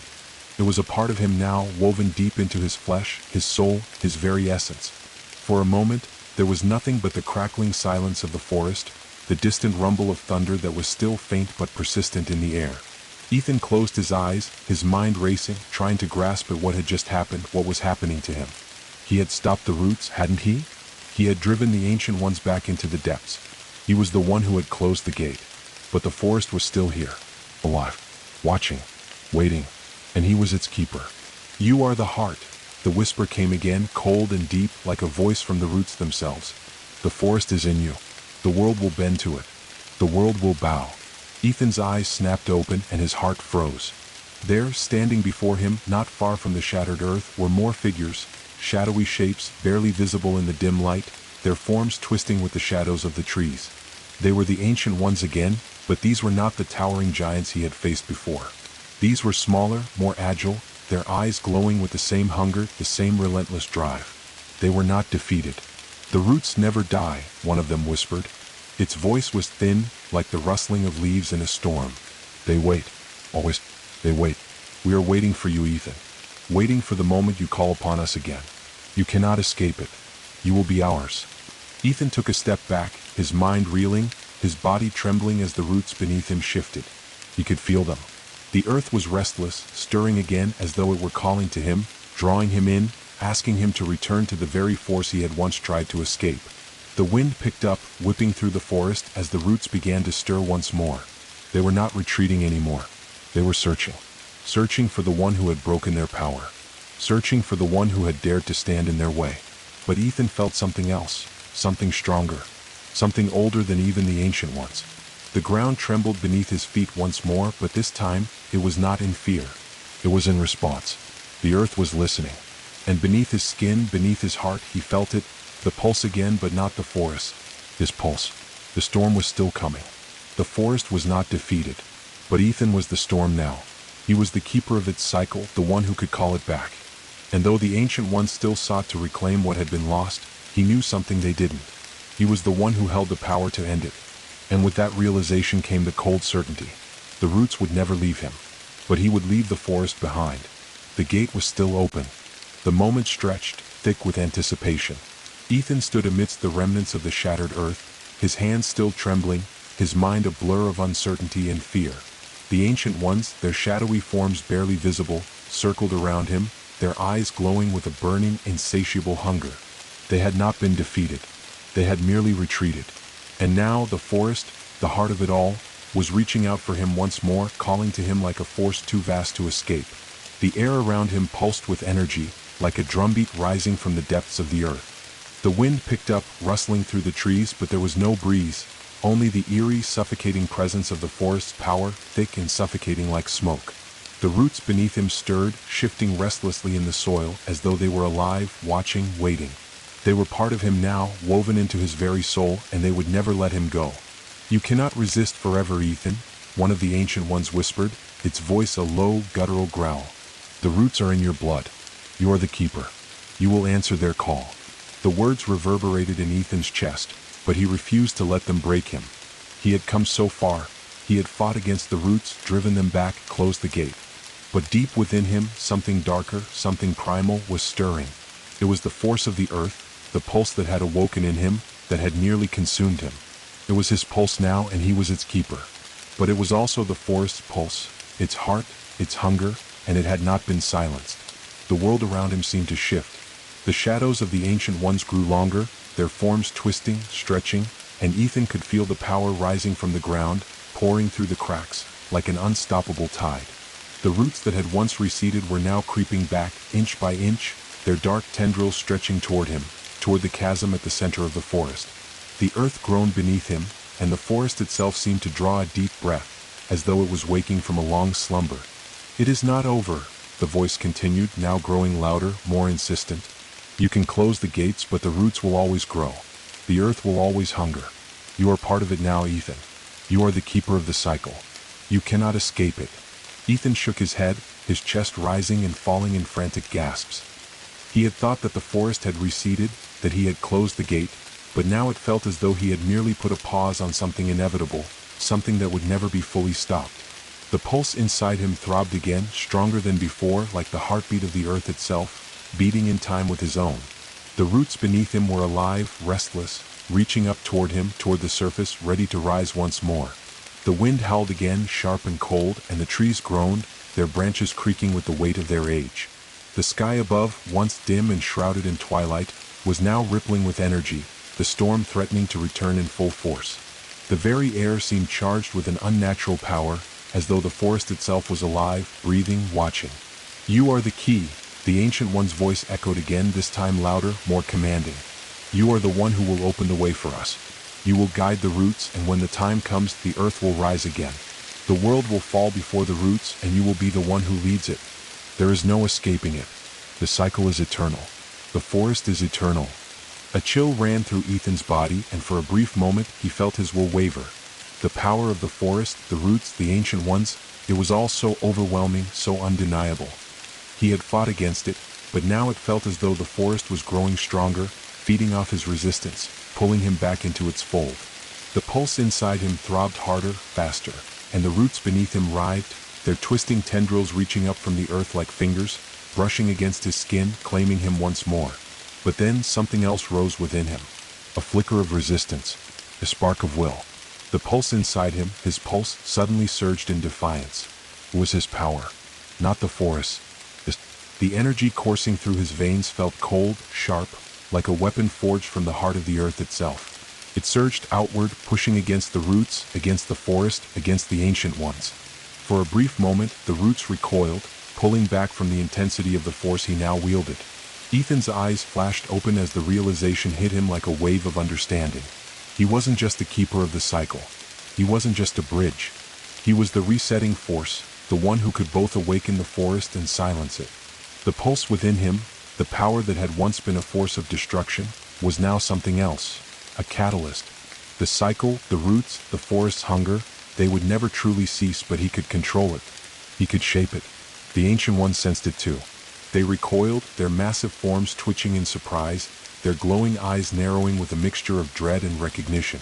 "You," one of them rasped, its voice filled with disbelief. "You have changed." Ethan's lips curled into a thin, grim smile. He had changed. And now the forest would change with him. "I am not your puppet," he said, his voice steady and cold, filled with the force of the earth itself. "I am not here to guide you or open the way. I will not let the roots rise again." The ground beneath him trembled again, but this time it was different. The earth responded to him, pulling back from the ancient ones, pulling back from their roots. The forest's pulse faltered. The trees, which had once reached for him, now seemed to shrink back in fear, their dark, twisting branches curling inward. The ancient ones stared at him in silence, their massive forms frozen in place. Their eyes, glowing with ancient hunger, flickered with something unfamiliar, something akin to fear. Ethan took a deep breath, feeling the pulse surge through him once more, but this time he controlled it. He was not its slave. He was its master. The forest had thought it could claim him. The ancient ones had believed they could use him to open the gate, to bring the roots back to the surface, to reclaim the world above. But Ethan had become something else, something the forest had never anticipated.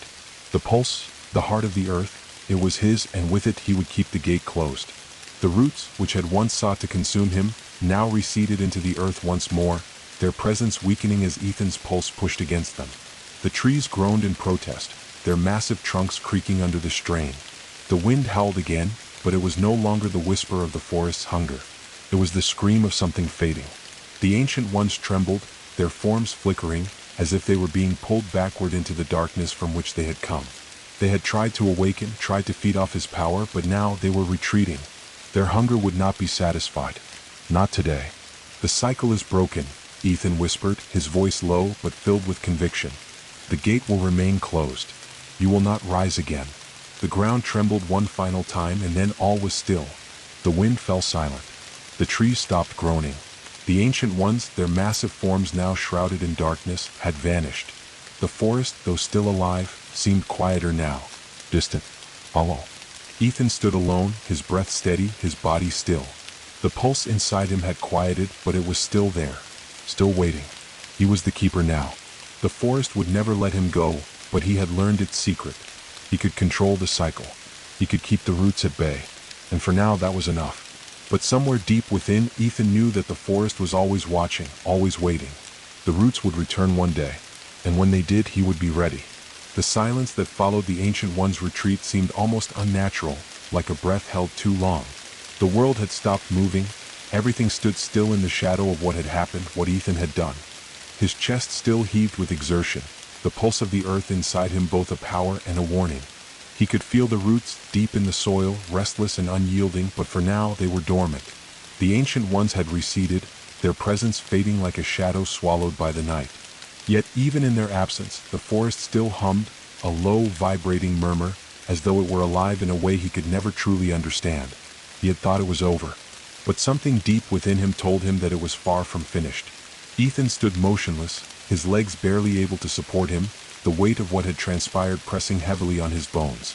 The power that had surged through him, the force that had driven him to this point, was not gone. It lingered, an unspoken promise, an ever-present hum in the back of his mind. The pulse had not been silenced. It had merely been quenched, and that pulse was growing stronger. The forest around him seemed to breathe, its trees bending slightly as if they too were aware of the changes within him. The once chaotic storm had faded, but the air was thick, oppressive, like the calm before another storm. The distant thunder was no longer a rumble, it was a warning. The sky, though shrouded in twilight, was flickering with unnatural flashes of light, as though something far deeper was stirring beneath the surface. Ethan's fingers clenched into fists, the skin of his hands feeling rough, almost bark-like. He looked down, noticing for the first time that the transformation was not as faded as he had thought. His arms, though no longer as fully covered in bark, still held traces of the forest, veins of deep green and twisted roots running beneath the surface of his skin, pulsing in rhythm with his heartbeat. The pulse. He could feel it again, stronger this time, almost like a call. The earth was calling him, urging him to return to the deep places, to the heart of the forest. He took a hesitant step forward, feeling the ground shift beneath his feet. The roots, the ones he had fought so hard to silence, were still there, whispering to him through the earth, beckoning him to come closer. They had never truly been defeated. They were merely waiting for him to relent. A rustling in the trees broke the silence, a soft crackle of leaves, followed by the distant whisper of something moving through the brush. Ethan's eyes snapped toward the sound, his body tensing, instinctively preparing for what he didn't want to face. He had hoped that with the retreat of the ancient ones, the danger had passed, that the forest would finally release its grip on him. But it hadn't. The forest knew, it always knew when its keepers would falter. A figure emerged from the shadows, its movement fluid, like water flowing through the underbrush. It was a being, but not like the ancient ones. This was something smaller, more elusive, and yet its presence felt just as ancient, just as eternal. It was a creature of the forest, a guardian perhaps, but not one that Ethan had ever encountered before. It moved like a shadow, its form barely discernible against the dark backdrop of trees and foliage. The creature's eyes glowed faintly, soft like moonlight, but sharp and unyielding. Ethan felt a shiver run down his spine. Its gaze was not one of hostility, but of recognition. It saw him for what he had become. "You are still here." The creature's voice was a low whisper, more felt than heard, resonating through the air, vibrating in the very ground beneath them. "The forest has chosen you. You are bound to it as much as you are bound to the world of men." Ethan swallowed hard, his throat dry. He could feel the weight of the creature's words pressing down on him, a reminder of the covenant he had made with the forest, whether he liked it or not. The pulse within him was stronger now, a steady thrum that echoed through the very soil beneath his feet. He couldn't escape it. The forest had chosen him, but it hadn't released him. "Why are you here?" Ethan asked, his voice tight, though his words trembled with a mix of defiance and fear. I thought the gate was closed. I thought I had sealed it." The creature tilted its head, its glowing eyes narrowing slightly. Its form seemed to shimmer in the dim light, shifting between shadow and substance as if it were made of the forest itself. "The gate is never truly closed, Keeper. The forest does not ask for permission. It does not heed your desire to seal it away. You cannot close what is born of the earth. It will rise again, and you will answer it." Ethan's heart raced, his hands clenching into fists as the weight of the creature's words crashed down on him. The realization was like ice running through his veins. He had only delayed the inevitable. The roots were not gone. They had only retreated into the dark corners of the forest, waiting for the right moment to strike. The pulse inside him was a summoning, a call from the earth, from the roots themselves. And no matter how hard he fought, he would never truly escape it. "I don't want this," Ethan muttered, his voice barely above a whisper, the truth of his words falling heavy between them. "I don't want to be the keeper anymore. I don't want the forest's pulse inside me." The creature's glowing eyes softened, its expression unreadable but filled with a deep, ancient sorrow.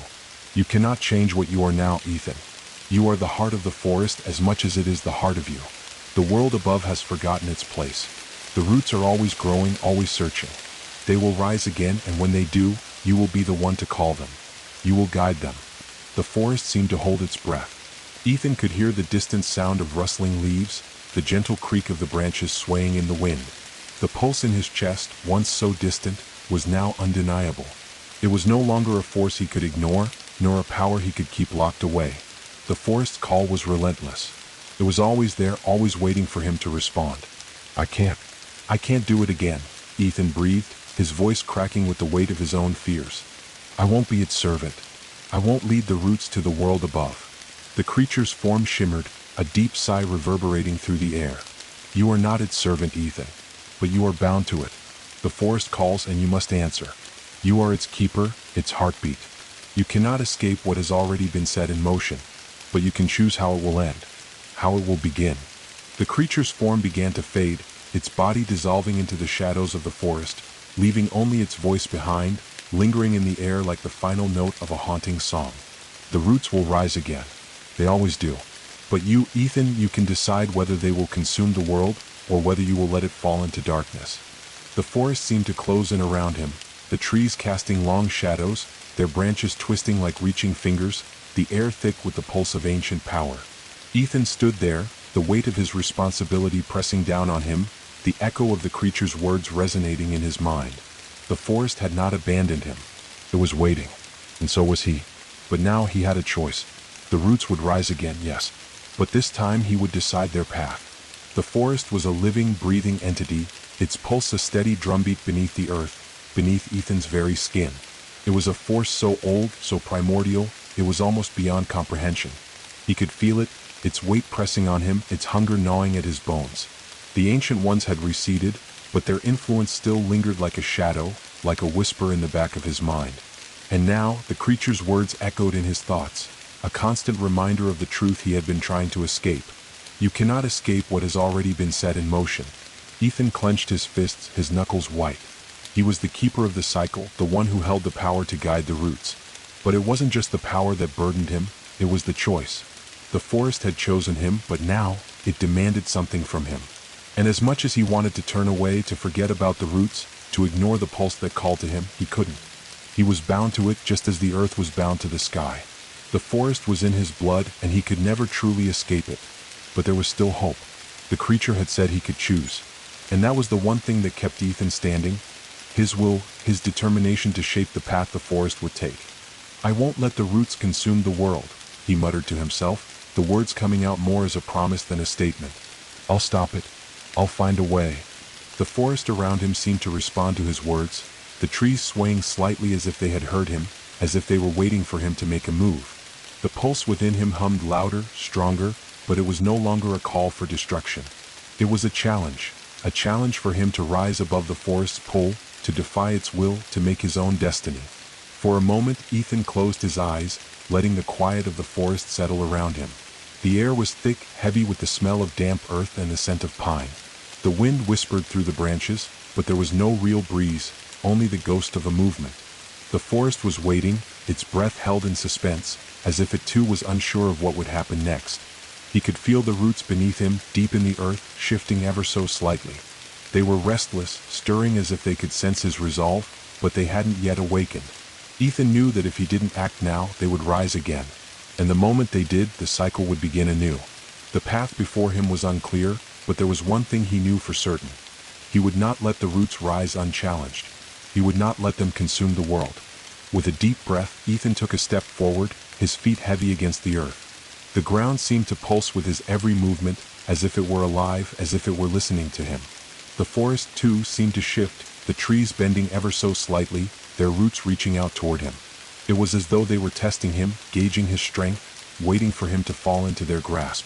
But Ethan wasn't going to fall. Not this time. I won't be your servant, he whispered, his voice steady, his resolve hardening. I won't lead you back into the world above. For a brief moment, the forest seemed to hold its breath, the air growing still.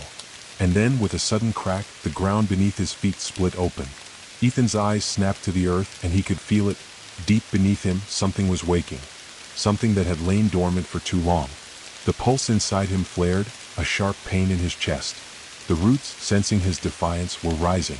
The earth trembled as if it were protesting his refusal, but Ethan stood his ground, feeling the power of the forest flow through him.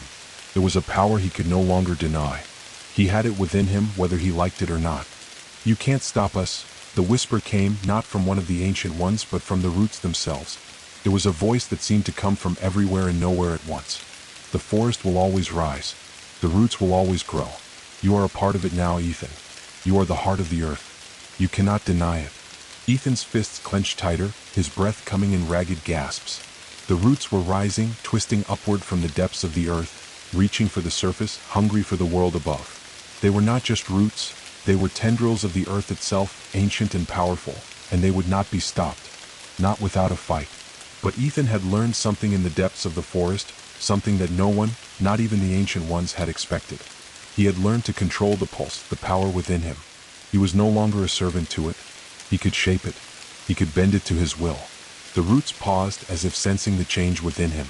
The earth around him groaned, a low, rumbling sound, as if the very soul of the forest was calling out to him, urging him to reclaim the power that was his by right.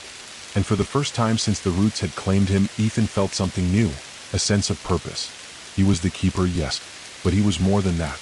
He was the one who could stop the cycle. He was the one who could choose. With a deep breath, Ethan planted his feet firmly on the earth. His chest rose and fell with each breath, and with each exhale, he pushed against the forest's pull. The pulse inside him flared again, a searing heat that spread through his veins, but this time it was different. This time he was the one in control.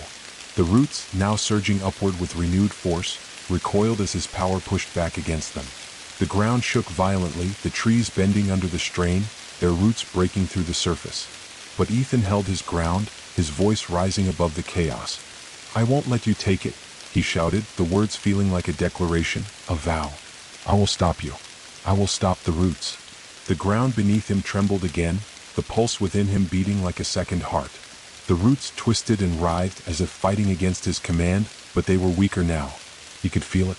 They were fighting against him, yes, but they were also afraid. Afraid of the power he had claimed. Ethan's heart raced, his chest tightening with the effort, but he refused to let go. He wasn't going to be consumed. He wasn't going to let the roots consume the world.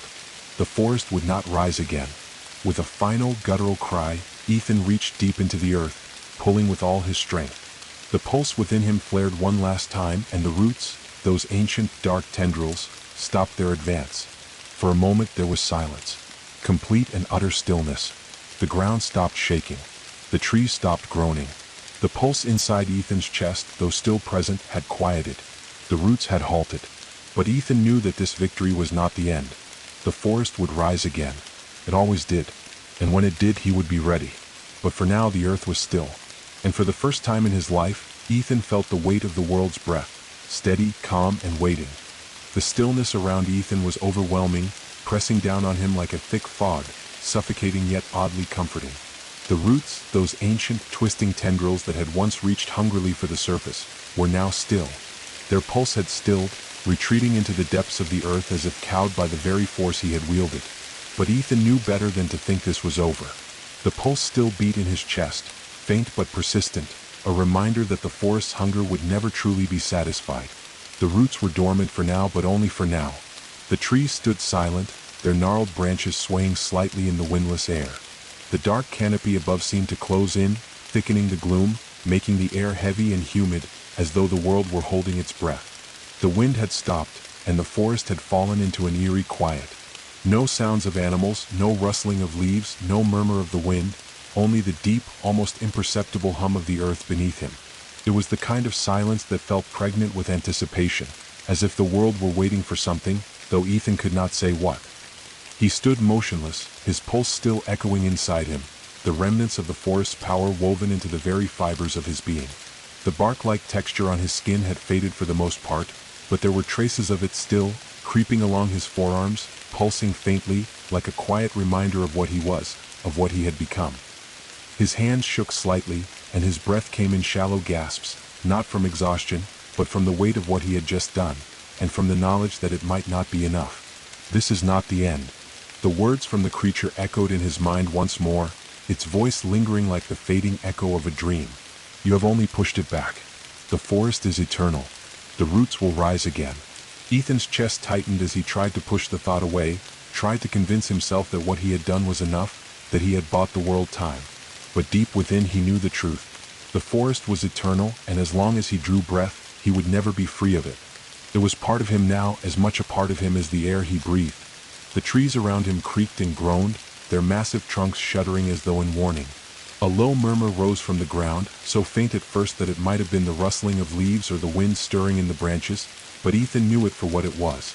It was the roots stirring their subtle, deep-seated desire to rise again. His hand shot out instinctively, his fingers brushing the bark of the nearest tree. He could feel the vibrations coursing through the wood, the faint hum of energy running from the roots deep in the earth to the leaves high above. The pulse of the forest was never truly gone. It was simply waiting for the right moment to return. "What do you want from me?" Ethan whispered aloud, his voice shaky but filled with quiet determination. "Why won't you leave me alone?" The trees seemed to listen, their branches swaying as if in response to his words, and for a moment Ethan could have sworn he saw something move within the shadows, something not quite animal, not quite human. The flicker of eyes, glowing faintly in the gloom, watching him. A rustling sound broke the silence, far in the distance. Then another, closer this time. The forest had not forgotten him. It never would. "I am not your puppet," he growled through clenched teeth, taking a step back from the tree. His body was tense, as if readying for something he couldn't quite understand. He had been chosen, yes, the keeper of the forest's pulse. But he wasn't sure what that meant or what it would cost him. The silence stretched, only broken by the sound of his breath and the faraway creaking of the trees. Then, as if on cue, the earth beneath him trembled, just slightly at first, then harder, until the ground seemed to shudder underfoot. His legs buckled as a deep rumble rolled through the soil, reverberating through the air like a distant earthquake. Ethan's heart skipped a beat, and he shot a glance toward the horizon. The sky above him was changing. The twilight was deepening, the air growing heavier, thicker, charged with electricity. The wind, which had been absent, began to stir once more, but it was no gentle breeze. It was sharp, biting, moving with unnatural force. The trees creaked and groaned as if they were waking from a deep slumber, their branches snapping in the wind. The earth trembled, the ground cracking in places, sending deep fissures through the soil. The roots were waking. The pulse inside Ethan flared, and he doubled over in pain, his breath catching as the power surged through him, stronger than ever before. He could feel the roots below, stretching, reaching, pushing toward the surface, their hunger unyielding. The ancient force that had once consumed him now felt like an unstoppable tide rising within him, an energy that wanted to escape, to flood the world. Ethan's hands shook as he gripped the ground, his nails digging into the earth, trying to steady himself. He could feel the roots not just beneath him but all around him now, like a living thing creeping, coiling, hungry. The pulse in his chest seemed to respond to them, as though it were drawing them closer, inviting them to rise. "No, not like this. I can stop this," he whispered through clenched teeth, forcing himself to his feet. His chest heaved as he focused, pushing against the tide of power threatening to break free. His palms pressed against the soil, and he could feel the heat of the roots rising through the ground beneath his fingertips, a pulse of dark energy that made his skin burn. He had to fight it. He had to hold on. For a moment, everything seemed to come to a standstill. The world held its breath, as if the very air was waiting to see whether Ethan could maintain control. Then, with a sudden surge of energy, the earth exploded. The roots shot up from the ground, massive, twisting tendrils of dark energy that erupted from the soil like a violent tide. The trees shook, their branches bending under the weight of the force, their leaves shuddering in the air. The ground cracked wide open as the roots pushed their way toward the surface, hungry, relentless, twisting through the earth like veins of the world itself. Ethan staggered back, his heart pounding as the pulse inside him flared to a deafening crescendo. He felt the power of the roots, their ancient hunger, surge through his body. It was as though the forest itself had woken, its dark hunger rushing toward him with a singular, overwhelming purpose. But this time he wouldn't run. This time he wouldn't let the forest consume him. With a forceful roar, Ethan thrust his hands toward the sky, the pulse inside him exploding outward in a bright, blinding light. The roots hesitated, their movement faltering as the light struck them, pushing them back. For a brief moment, the forest itself seemed to shudder, as though it was recoiling from the power he had summoned. But it wasn't over. Ethan could feel it. The roots, though driven back, were not defeated. They were only waiting. "The cycle is never broken," a voice whispered in his mind. "It is only delayed." Ethan collapsed to his knees, the light around him flickering, his pulse still surging with power. He was the keeper now, and the forest would always be a part of him. But as he gasped for breath, he realized something. The roots would rise again. And when they did, he would be ready. Ethan's mind was spinning, his thoughts a whirl of confusion and clarity. His body ached as if he had fought a battle of centuries, his muscles stiff and trembling from the immense pressure of the forest's power pushing against him.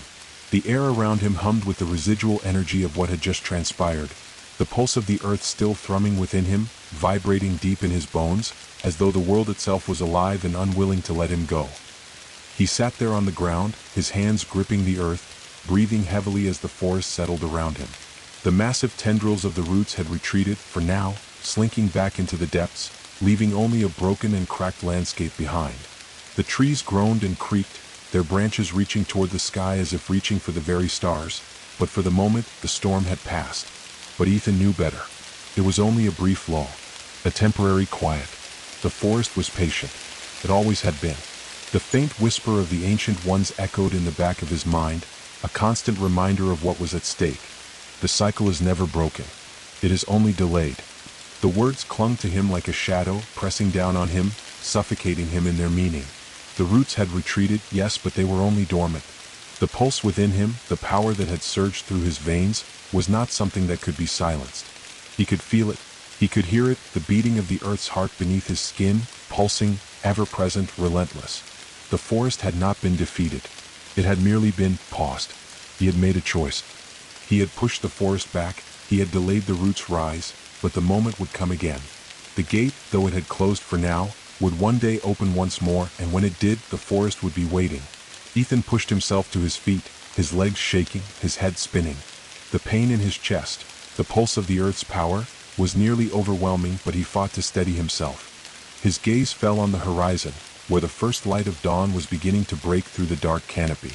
The forest was still and silent, the storm having passed, but there was something new in the air. A stillness that was both ominous and calming, like the eye of a storm before it raged again. The wind stirred again, this time a soft breeze, cool and gentle, brushing against his face. Felt different, almost welcoming. But Ethan could not shake the feeling that the forest was watching him.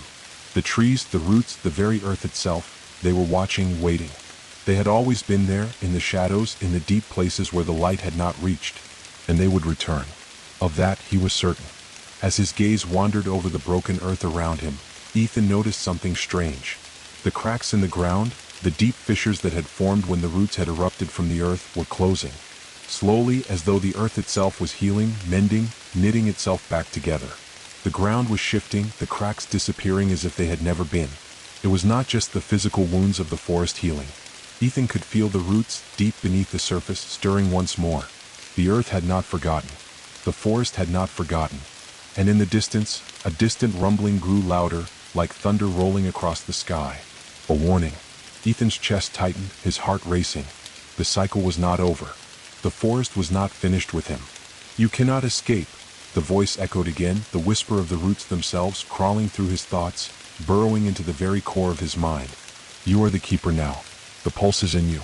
You are the heart of the forest. You cannot run. His pulse surged in response to the voice, the power within him rising with an intensity that took him by surprise. The roots below were stirring once more, their ancient power thrumming beneath the soil, sending vibrations through the ground that made Ethan's knees weak. The earth groaned, a low, throbbing sound, as if it were waking up, stretching, preparing for what was to come. He had pushed them back once, but the roots were insatiable. The forest was insatiable. What do you want from me? Ethan shouted, his voice shaking with frustration and fear. The words echoed through the clearing, falling silent as they were swallowed by the vastness of the trees. For a long moment there was no answer.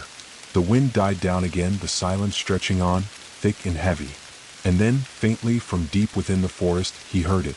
The faintest rustle, a whisper on the breeze, and then, "We want you." The words were soft, but they carried with them an undeniable weight. Ethan felt his heart stop. "We want you." It was not a demand. It was a simple, cold truth. The forest wanted him. He was bound to it now in a way that was more than just physical.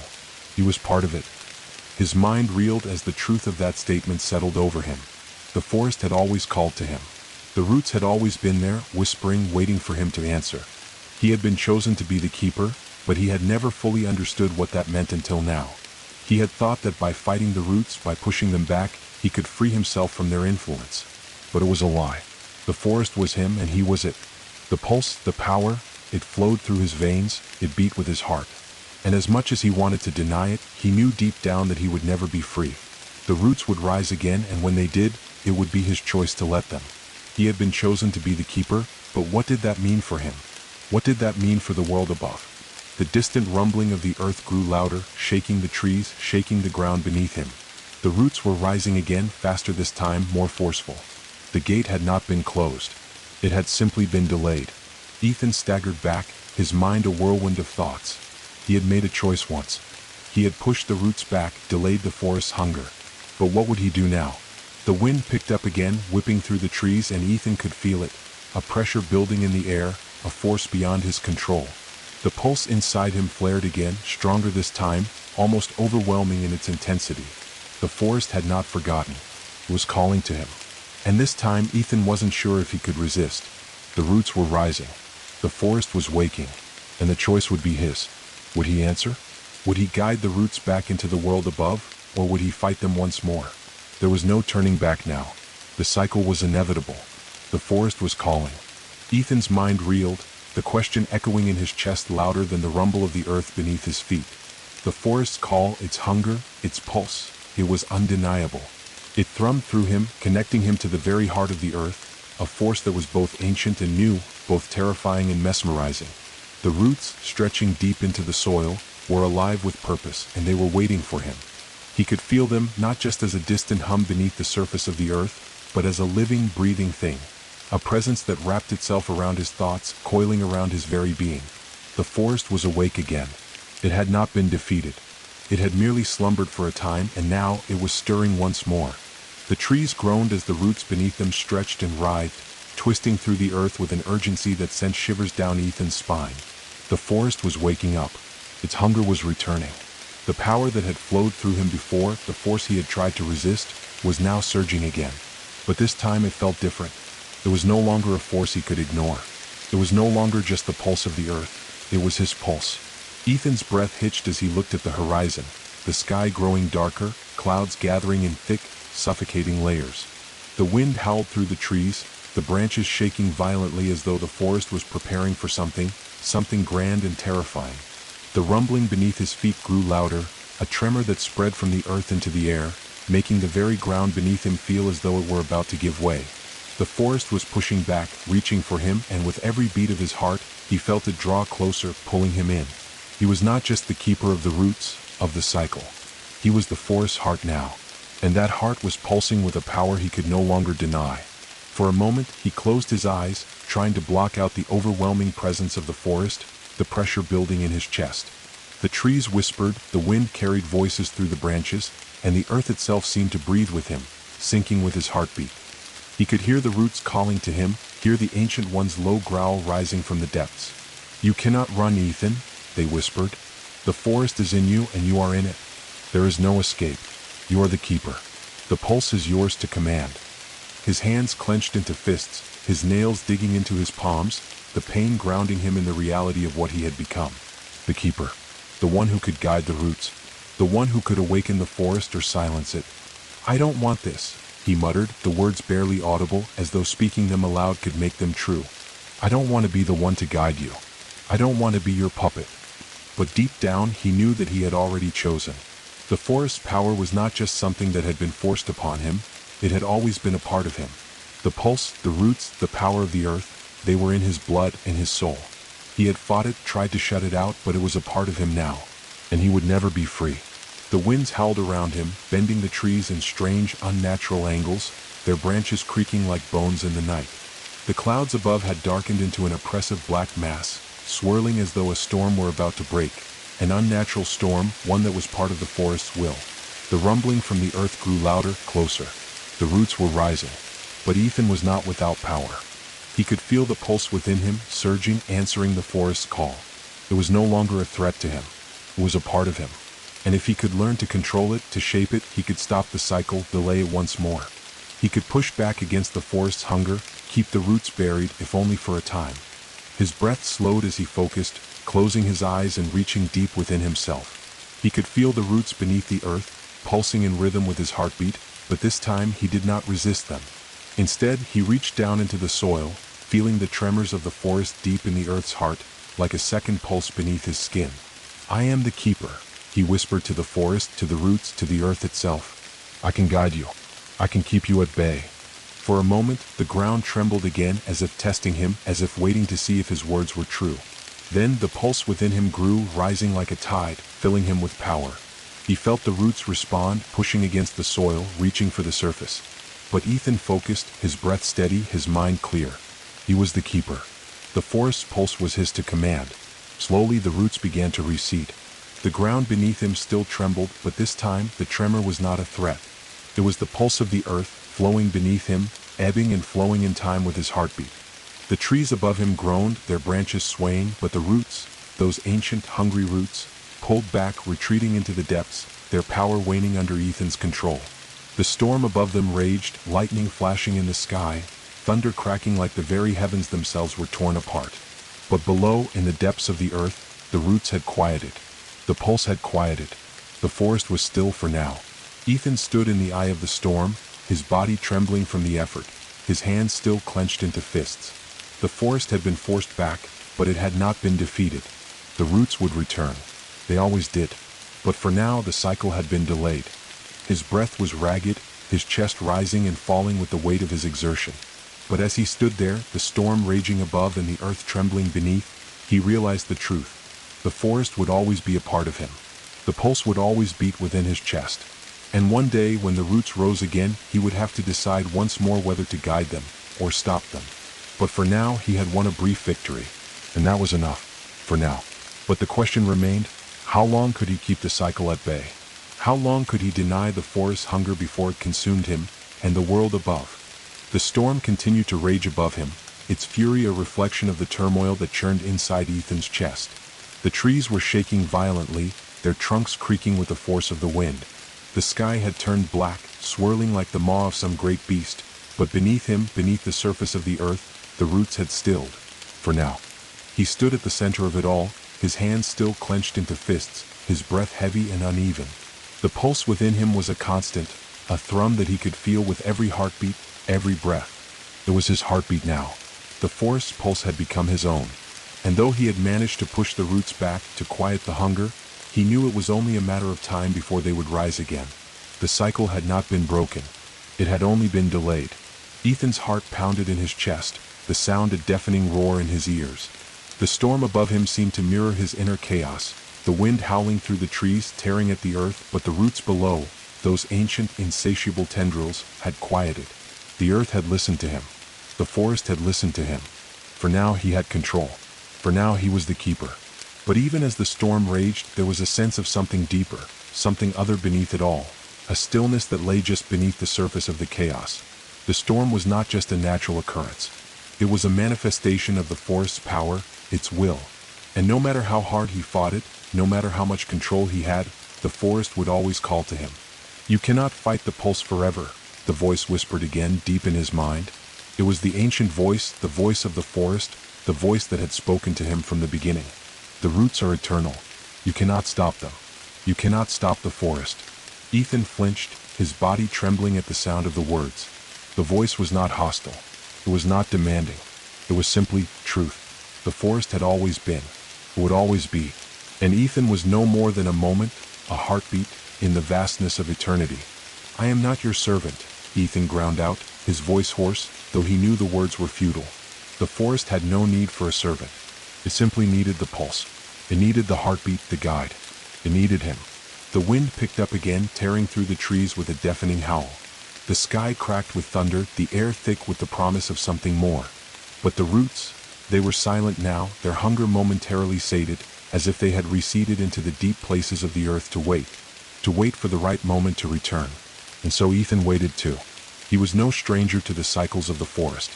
He had come to understand its ways, even if he did not fully comprehend them. The forest was not evil. It was not something to be feared, but it was something that demanded respect. And in turn, it gave him power, power that coursed through his veins, filling him with a strength that was both exhilarating and terrifying. The forest was his responsibility now. He had accepted that. But was it truly his responsibility? Or was he just a tool, a pawn in a game that stretched back to the beginning of time, a game in which he had no say, no choice? "You are the keeper," the voice whispered again, "the heart of the forest. You are bound to it as it is bound to you. You cannot undo what has been done." The weight of the words pressed down on him, the realization settling heavily in his gut. There was no turning back. The forest was in his blood. The pulse would always be with him. The roots would always reach for the surface. And when they did, it would be his choice to either guide them or stop them.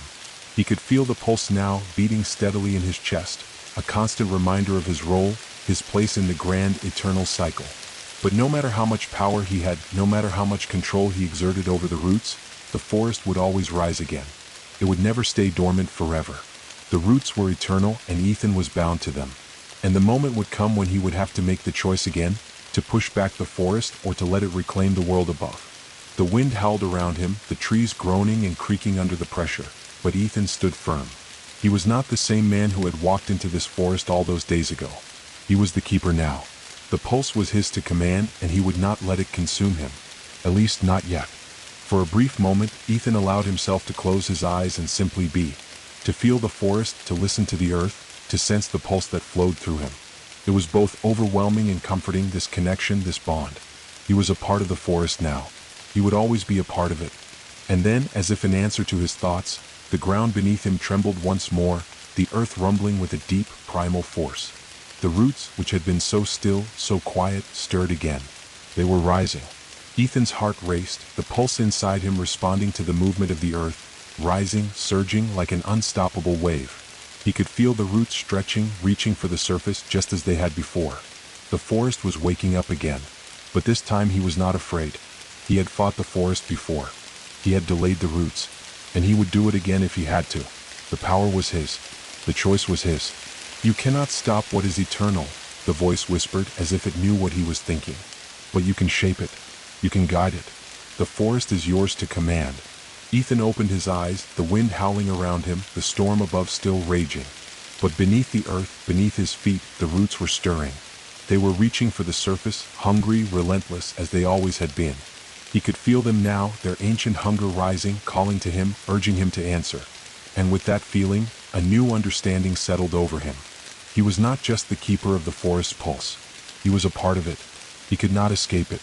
But that didn't mean he had to be its servant. He could choose to guide it. He could choose to keep it at bay. For now, the roots were rising again, their hunger pressing against the earth. And once more, Ethan would have to decide. Would he guide them into the world above, or would he push them back into the depths? He took a deep breath, feeling the power surge within him. The storm above raged on. The roots below were rising. The choice was his. And this time he would make it count. Ethan stood motionless in the midst of the storm, the air heavy with the oppressive weight of the forest's power. The roots, those ancient tendrils that had once nearly consumed him, were stirring again, and with them came the unmistakable call of the earth, the pulse that beat in his chest, that echoed in his soul. The world around him was a maelstrom, the wind howling like a creature in torment, the trees bending and creaking under the pressure. But the true movement was beneath his feet, in the deep, forgotten places of the earth. He felt it then, a tremor, faint at first, then growing, swelling like a heartbeat beneath the surface of the world. The roots were rising again, pushed by a force that seemed both inevitable and unstoppable. They were restless, hungry, stretching toward the surface, toward the world above. They wanted to reclaim what had been lost. They wanted to grow. And they were calling to him. Ethan's breath quickened as he pressed his hands to the ground, feeling the vibration of the earth thrumming beneath his fingers. It was a pulse that matched his own, a rhythm that had become his companion, his burden. The forest was awakening, its ancient hunger rising, and in the center of it all stood Ethan, the keeper of the pulse. "You cannot fight the cycle," the voice whispered again, a soft murmur against the howling wind. "You cannot stop it. The roots will rise and the forest will grow. This is the way of the world." Ethan's heart thundered in his chest. He knew the truth of those words. The cycle had been set in motion long before he had come to this place. The roots would always rise. The forest would always hunger. But now, for the first time since he had taken the mantle of the keeper, he felt the true weight of what that meant. He was no longer just the one who controlled the pulse. He was connected to it. He was the heartbeat of the forest, the bridge between the roots and the world above. And that connection, that bond, ran deeper than any force he had encountered. It wasn't something he could fight forever. The ground beneath him trembled again, a violent shaking that sent him stumbling to his knees. The trees around him groaned, their branches reaching out as if to pull him into the storm. But beneath it all, in the deep, dark places of the earth, The roots were pushing upward, hungry and relentless, stretching for the surface, ready to reclaim what had once been theirs. Ethan gritted his teeth, his fists clenched against the dirt. The pulse inside him flared, burning like fire, and for a moment he thought he could hear the roots calling his name, their whispers rising from the depths. "Guide us," they seemed to say. "Guide us to the world above. Let us rise." The words clawed at his mind, but he fought them back. He had already made his decision once. He had fought to keep the roots buried, to keep the forest from consuming the world. But now the call was stronger. The hunger was greater. The cycle was pushing him toward the inevitable. "No," he whispered, his voice raw, hoarse from the strain of holding back. "I won't let you." But even as the words left his lips, he could feel the roots growing stronger beneath him. The pulse surged inside him like a wild animal, and his hands trembled as the earth seemed to open up, cracks spreading across the ground like veins, like the very blood of the world was coursing through them. The storm above raged on, lightning flashing in jagged streaks across the sky, thunder crashing with a force that rattled his bones. The wind whipped around him, tearing at the trees, bending them until they seemed to be bowing before the power of the forest. And through it all, the roots were rising, pushing against the soil, twisting and turning, stretching toward the surface, toward the light, toward the world that had long since forgotten their hunger. "You are the keeper," the voice echoed, louder now, as if the forest itself were speaking through the very air around him. "You are the one who will decide. Will you guide us or will you fight us?" The words rang in his ears like a bell, and in that moment Ethan felt something shift deep within him. The weight of his decision, the burden of being the keeper, suddenly felt insurmountable. The roots, the forest, the pulse, they were a part of him now. They always had been. And the more he fought it, the more he resisted, the stronger they became. He could feel the pulse of the forest as if it were his own heartbeat, thundering in his chest, reverberating in his skull. The hunger was there, the call to rise, to grow, to reclaim the world above. It was a hunger that could not be denied, not forever. "What do I do?" Ethan whispered aloud, his voice shaking with uncertainty. "What can I do?" In that moment the world seemed to freeze. The storm above quieted, the wind stilled, and the ground beneath him was silent. There was only the pulse, the deep, endless beat of the earth, and the roots stretching, reaching, their hunger filling the air. For a long time Ethan remained on his knees, his hands pressed against the earth, his breath coming in shallow gasps. The choice was his, but it was not as simple as it had seemed before. The forest would rise again whether he guided it or not. The roots would always hunger. And he was bound to it, tied to the earth, to the pulse, to the forest. There was no escaping it. But he could choose how to answer. He could guide the roots. He could allow them to rise, to reclaim the world above. But doing so would mean unleashing the forest's hunger upon the world. It would mean releasing a force that would ravage everything in its path. It would mean losing himself to the forest's call, losing his connection to the world above. Or he could fight. He could push the roots back, delay the cycle once more, keep the forest from consuming everything. But at what cost? How long could he keep the cycle at bay? How long could he keep the pulse from consuming him? The wind stirred again, a soft breeze that carried with it the faintest whisper. "The choice is yours, Ethan. But remember, the forest is eternal.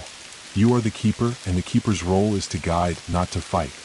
Ethan closed his eyes, feeling the pulse inside him, the roots beneath him, the forest around him. He had been chosen to be the keeper, but that did not mean he had to accept the forest's will blindly. He had the power to shape it, to guide it, to decide whether it would rise or fall.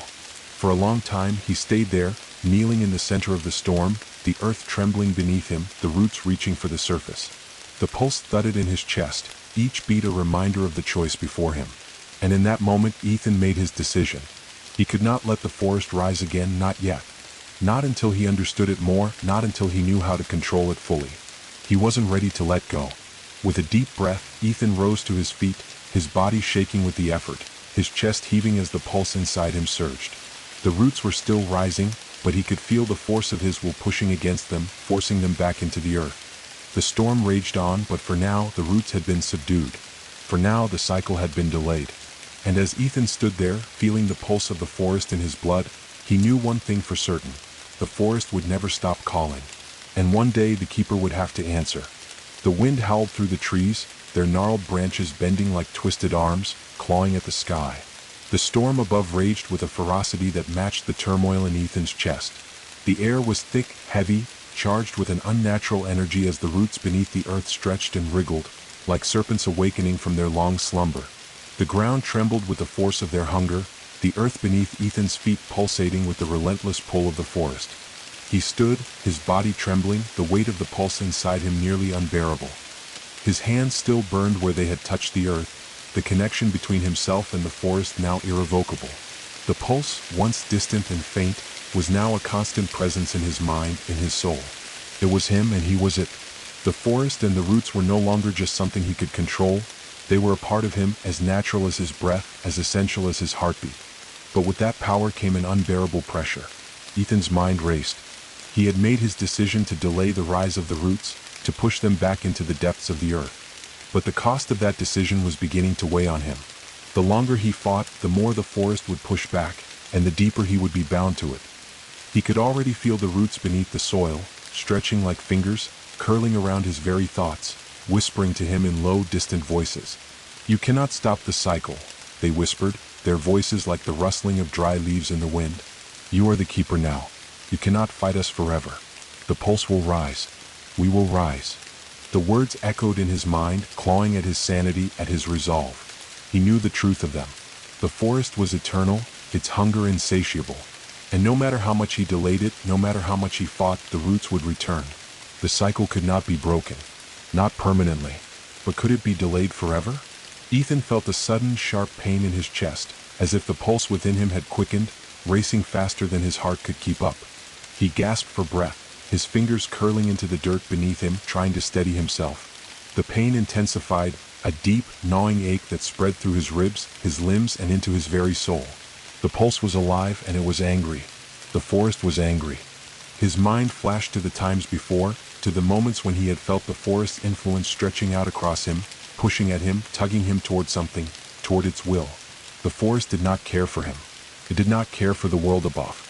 It only cared for the hunger that dwelled deep within the earth, a hunger that could not be sated, a hunger that would consume everything. The storm above intensified, lightning flashing across the sky like jagged teeth, thunder cracking in the distance like the roar of some ancient beast. The trees around him swayed violently, their roots shifting in the soil beneath his feet. And then, from the darkness of the forest, a low rumble began to rise, the sound of a distant growl deep in the earth. The roots were waking again. Ethan's body stiffened, his breath catching in his throat. The roots were pushing, insisting, rising once more. The deep places of the earth were reaching for the surface, for the light. Their hunger was undeniable. And Ethan could feel it, the gnawing, unrelenting pull to give in, to release the forest, to let the roots rise. He could feel his heart synchronize with their movements, the pulse of the earth and his own blood beating as one. The struggle within him was overwhelming. The desire to push the forest back, to keep the roots at bay, was there, but so was something else. The pull, the hunger. It was like a siren call, whispering in his mind, promising release, promising power, promising a connection that was deeper than anything he had ever felt. "Let us rise," the roots whispered. "Guide us. We are in you and you are in us. Together we are eternal." The words resonated in his mind, pulling at him, feeding the darkness that had taken root in his soul. And for a moment, just a fleeting moment, Ethan wondered if he had made the wrong choice. Could he truly stop the forest? Could he keep it at bay forever? Was there even a point in resisting? His head spun, and the pulse inside him surged, nearly drowning him in its intensity. His vision blurred, the forest closing in around him as if it were a living thing, its roots stretching toward him, wrapping around his legs, pulling him deeper into its grasp. And then, in the midst of that chaos, Ethan heard a voice, a different voice, one that wasn't the forest's whisper, one that wasn't the pulse of the earth. It was his own voice, distant and faint, yet sharp with clarity. "You are more than this," his inner voice said. "You are not just the keeper. You are the one who can choose. You are not a puppet of the forest. You have the power to shape it. You can control the roots. You are the one who decides." The words cut through the fog in his mind like a blade, a spark of light in the midst of the dark storm. Ethan gasped, his breath shaky but filled with a new resolve. He wasn't just the keeper of the pulse. He wasn't just the one who guided the roots. He was the one who could choose. He wasn't powerless. He wasn't bound to the forest. He had the power to shape it, to decide whether it would rise or fall. "I decide." The words echoed through him, and suddenly the pulse inside him seemed to still, the throbbing pain in his chest easing, the gnawing hunger retreating, if only for a moment. The storm above began to subside, the howling wind quieting as the lightning faded into the distance. The trees, once writhing in agony, now stood still, their branches gently swaying in the dying breeze. Ethan took a deep breath, his mind clearing, his body still trembling with the aftershock of the forest's power. He had made the decision. He had taken control. The roots were still rising, but this time he was ready. This time he would guide them, but not in the way the forest had wanted. He would guide them, but not let them consume everything. The pulse surged once more, but it was no longer the overwhelming force it had been. It was a connection, a bond, but one that he controlled. He could feel the roots deep beneath the surface, stretching, reaching. But they were waiting for him now. They would rise, but only if he chose to let them. Ethan stood tall, his heart steady, the pulse within him strong but not overwhelming. The roots beneath the earth had been calmed, for now. The cycle was not broken. It never would be. But it had been delayed once more. And this time he had the power to decide when it would rise again. For now the storm had passed. But he knew, deep in his soul, that the forest would always be watching, waiting for the moment when the keeper would answer its call. And when that time came, Ethan would be ready. The air had grown still, almost unnervingly so.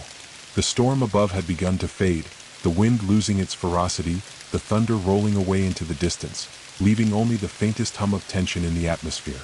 The trees, once writhing and creaking under the pressure of the storm, were now quiet. Their branches hung heavy with the weight of the rain, swaying gently as though the forest itself were holding its breath. The roots beneath Ethan's feet, which had been so eager to push through the earth moments ago, had slowed. It was as if everything had paused, waiting for the next move. Ethan stood at the center of it all, his chest rising and falling in slow, measured breaths. His body was still trembling, the aftershocks of the forest's power still vibrating through his bones, but his mind had cleared. The overwhelming weight of the pulse inside him had softened. He was no longer just the keeper, a passive vessel for the forest's desires. He was the one who had made the choice, he had decided. And in that moment he realized the depth of his power. He could feel the roots beneath him, pushing, stretching, crawling beneath the surface, their hunger as persistent as it had ever been. But they weren't in control now. They were waiting. They had paused for him, as though they recognized that he, the keeper, had made a decision, a choice that had put him in control of the cycle. The air was thick with a strange, unsettling silence. The forest was no longer a wild, unpredictable force. It was patient. It knew that it would rise again, but not yet. And Ethan, for the first time since this began, felt a sense of power he had never felt before. He wasn't just a puppet of the roots. He could shape them. He could guide them. The forest's hunger would never stop. It was eternal, as much a part of the earth as the sky above. But now he understood that he wasn't just a servant to the forest. He was its keeper, its guide, its guardian. For all the strength the forest had given him, for all the power coursing through his veins, it was the choice, the control, that had truly made him strong. Ethan's hands, which had trembled in the presence of the forest's hunger, now rested at his sides, steady. The pulse inside him, though still present, no longer overwhelmed him. It was there, a part of him, a part of the forest. But it was no longer a force of destruction. It was a bond, one that, despite everything, he could wield. He raised his eyes to the sky, now clearing of its storm clouds, revealing the first faint traces of dawn. The light, weak but undeniable, filtered through the treetops, casting long shadows across the forest floor. The forest had never looked more alive, more vibrant, yet more at peace. The roots beneath him remained still, their insatiable hunger quieted, waiting. Ethan turned slowly, his gaze sweeping across the expanse of the forest. The trees stretched tall and endless, their leaves glistening with the remnants of the storm. Every creak, every groan of the wood felt like a whisper, a message from the deep places of the earth. The forest had always been patient, and now, it seemed to be waiting for him to choose again, to lead. "I am the keeper," he whispered to the trees, to the earth, to the roots that lay beneath. "And I will decide when the cycle begins again. I will not be your servant, but your guide." The words were a promise, but they were also a declaration. He wasn't simply bound to the forest anymore. He was the one who would shape it. He was no longer at its mercy. The roots, still and silent beneath the surface, seemed to acknowledge him as though they were waiting, anticipating. The forest, too, seemed to hold its breath. But as Ethan stood there, his resolve hardening, he felt the pull again, the pull of the forest, the pull of the earth beneath. The deep places of the earth were always there, calling to him, reaching for him. And with every heartbeat, he could feel them drawing closer, pushing against his control. "The forest is eternal," the voice whispered again, soft and distant, but now strangely calm. You cannot escape it. You cannot keep us buried forever. The pulse will rise again. It is inevitable. Ethan swallowed hard, feeling the truth of those words settle in his chest like a stone. The forest was eternal. The roots would rise again. No matter how hard he fought, no matter how much he delayed the cycle, the hunger would always return. It was a part of the earth's nature. It was a force of creation and destruction, a cycle that would never be broken. But I will decide when, Ethan said again, his voice more firm this time, the words carrying a weight of finality. The cycle will rise when I say it will. For a long time, there was no answer, only the steady rhythmic pulse of the earth beneath him, the faint sound of the wind rustling through the trees, and the quiet hum of the forest, waiting. Ethan stood still, the pulse of the roots thrumming beneath him, the connection between him and the earth solid and unyielding. The storm had passed. The roots had paused. And now the forest was waiting for him to decide. He could feel the weight of the choice ahead of him, heavy and suffocating. The pulse of the earth was relentless, like a ticking clock, counting down the time until the next cycle began. The hunger of the roots was ever present, their desire to rise and reclaim the surface a constant hum beneath the ground. But Ethan knew now that he was not helpless in this. He was the keeper, the one who decided. The forest had always been a force that lived outside of time, a wild thing that could not be tamed. But he was the one who held the power to control it, to delay it, to shape it. And with that power came responsibility. "What will you do, keeper?"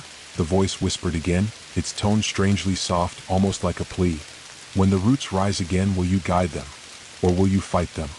The question hung in the air, its weight pressing down on him. The roots, the forest, they were part of the cycle of life, of the earth itself. But they were also dangerous. The hunger was insatiable. It would never be enough. The forest could not be controlled for long. It would always try to break free, to push forward. It would never rest. And yet, he could rest. For now. The forest would rise again when the keeper allowed it. And when that time came, he would be ready. Ethan stood tall, feeling the pulse within him, the power of the earth's heartbeat vibrating through his veins. The forest was eternal, but so was his will. He was the keeper now. And though the roots would rise again, though the cycle would continue, for now Ethan knew that he had the strength to guide it. To decide when and if it would ever be allowed to consume the world again. For now he was in control. And that would be enough. The forest seemed to breathe in unison with Ethan, its ancient pulse echoing through the ground beneath his feet. The air was thick, saturated with the weight of his decision, the gravity of his new role. The storm had passed, but the silence that followed was almost more oppressive than the chaos of the wind and rain. The trees, once so violent in their shaking, were now still, as though holding their breath. The roots beneath the earth had quieted, but Ethan could feel them, waiting. They were patient, always patient. The hunger they harbored would never fade, and neither would the pulse. His fingers tingled where they had pressed into the soil, where he had connected with the earth itself. He was no longer just a man standing in the woods. He was the keeper, the bridge between the world above and the forces that churned beneath. And the forest knew it. Every leaf that fluttered in the breeze, every creak of a branch in the distance, carried the same unspoken message: you cannot escape us. The forest had called to him from the moment he had set foot within its borders, its pulse resonating within him, and now that bond was unbreakable. But as the wind whispered through the trees, Ethan stood firm. He had made his choice. The roots would rise again, but they would rise on his terms. He would not be ruled by the forest's hunger, not again. He was no longer merely its servant, a vessel for its endless desires. He had power now. He had control. The truth settled over him, heavy and unwavering. The forest was not simply a collection of trees and roots. It was a living, breathing entity, one that had existed long before humanity had ever set foot on this land. It was ancient, eternal, and it had been here long before Ethan had ever understood its call. And yet, in some strange way, it had chosen him. He was its keeper, its guide. The pulse within him was proof of that. The hunger, the drive to rise and claim the world above, was not something that could be banished or defeated. It was a force of nature, like the tide or the turning of seasons. And the cycle would continue no matter how hard he tried to fight it. But what he could control was the timing. He could guide the roots. He could delay the cycle, force the forest to pause, to wait. But the longer he did, the more the earth beneath him trembled, the more he could feel the weight of eternity bearing down on him.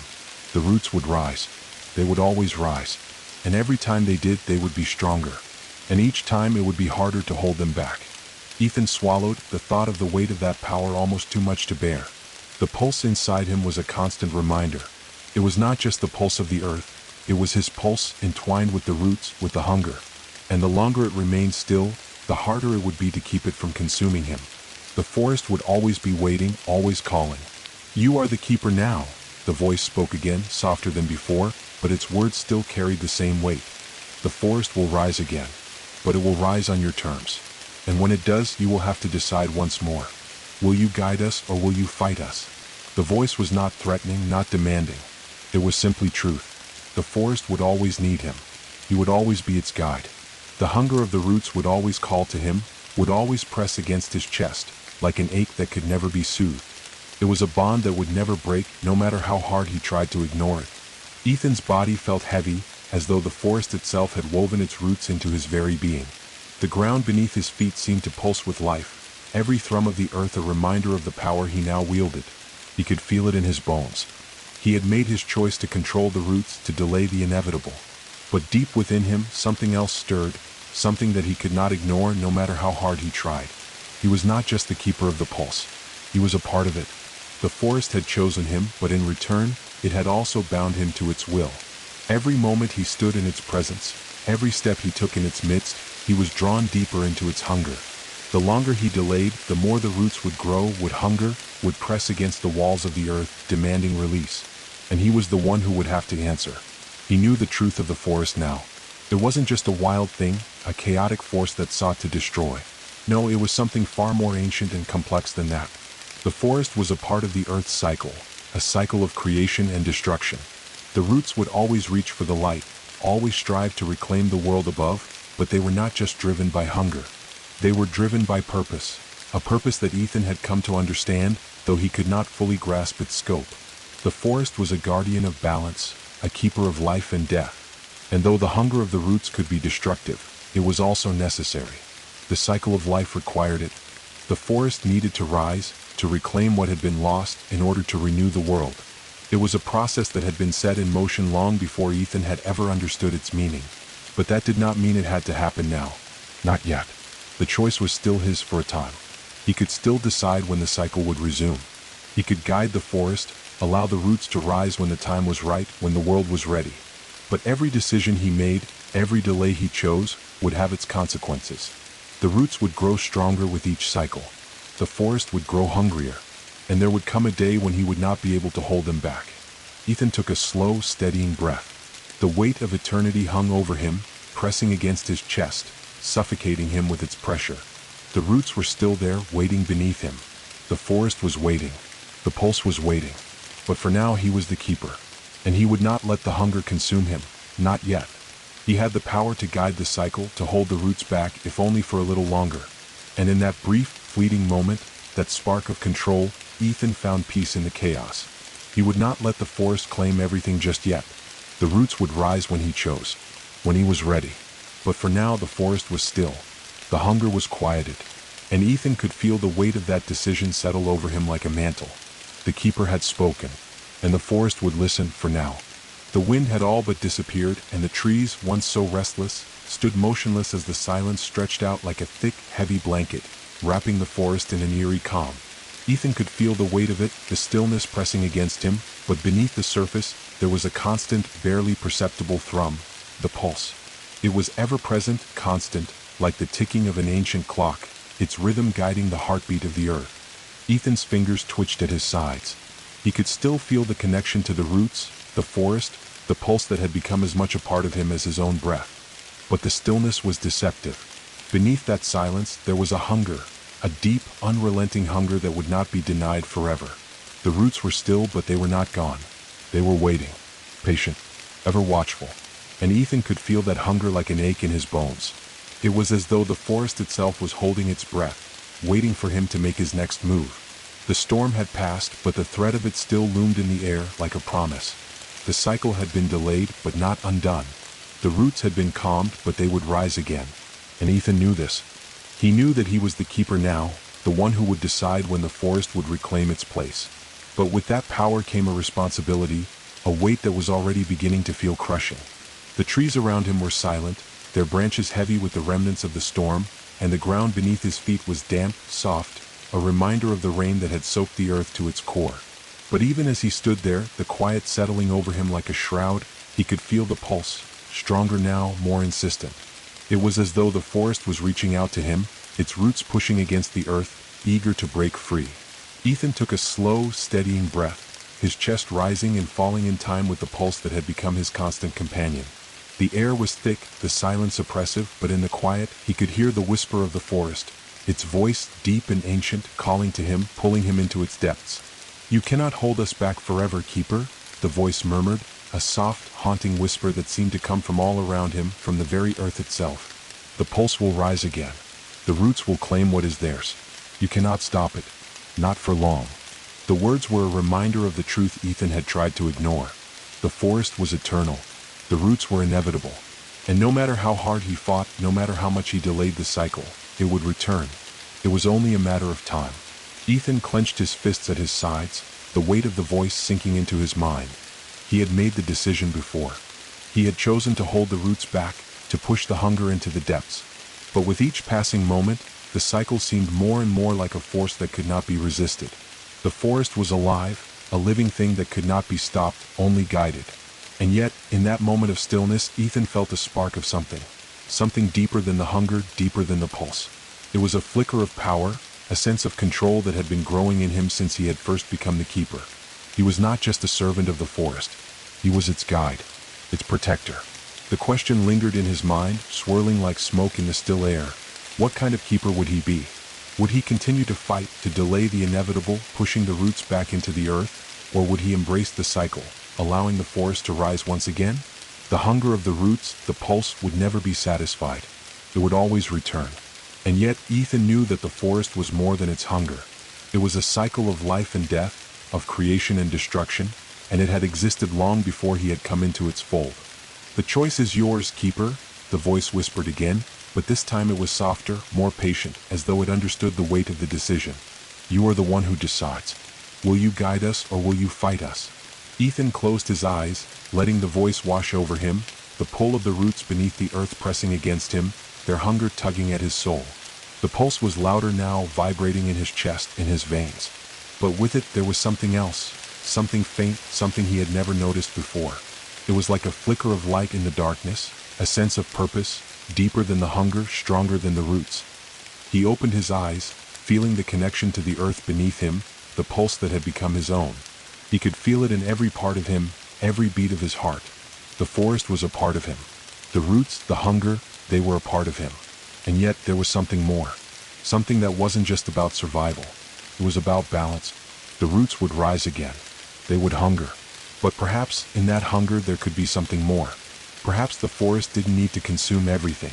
Perhaps there was a way for him to guide the cycle without letting it devour the world above. The forest wasn't just a force of destruction. It was also a force of creation. The roots may hunger, but they also gave life. The cycle of the forest was one of both life and death. The hunger was not a curse, but a part of the balance. The thought struck Ethan with a sudden clarity, as if something deep within him had finally understood the truth of the forest. The roots would always rise. They would always hunger. But it was his choice how they would rise. He could let the forest consume the world, or he could guide it, shaping it to ensure that the hunger did not destroy all in its path. The forest needed him, not just as a keeper, but as a guardian, one who could help the cycle remain in balance. The forest was eternal, but so was he. The cycle would continue. But it didn't have to be the end. He didn't have to fight it, not anymore. He could guide it.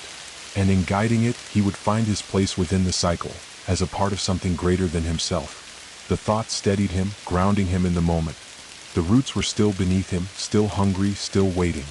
But now, Ethan felt something he hadn't felt before: purpose. He had been chosen as the keeper, but he was also more than that. He was the one who could shape the forest's hunger, who could help it grow without consuming everything in its path. The voice of the forest whispered again, but this time there was no threat, no urgency. It was simply the voice of the earth, a reminder of the truth that Ethan had always known, deep within himself. "You are the keeper. And now you will guide us." Ethan closed his eyes once more, feeling the pulse within him, the roots stretching beneath him, the forest all around him. He was ready now. He had made his decision. The forest would rise again, but this time, it would rise with purpose, with balance. He was not just the keeper of the pulse. He was the keeper of the cycle. The forest stood still, waiting as Ethan's thoughts rippled through the quiet like a stone thrown into a calm pond.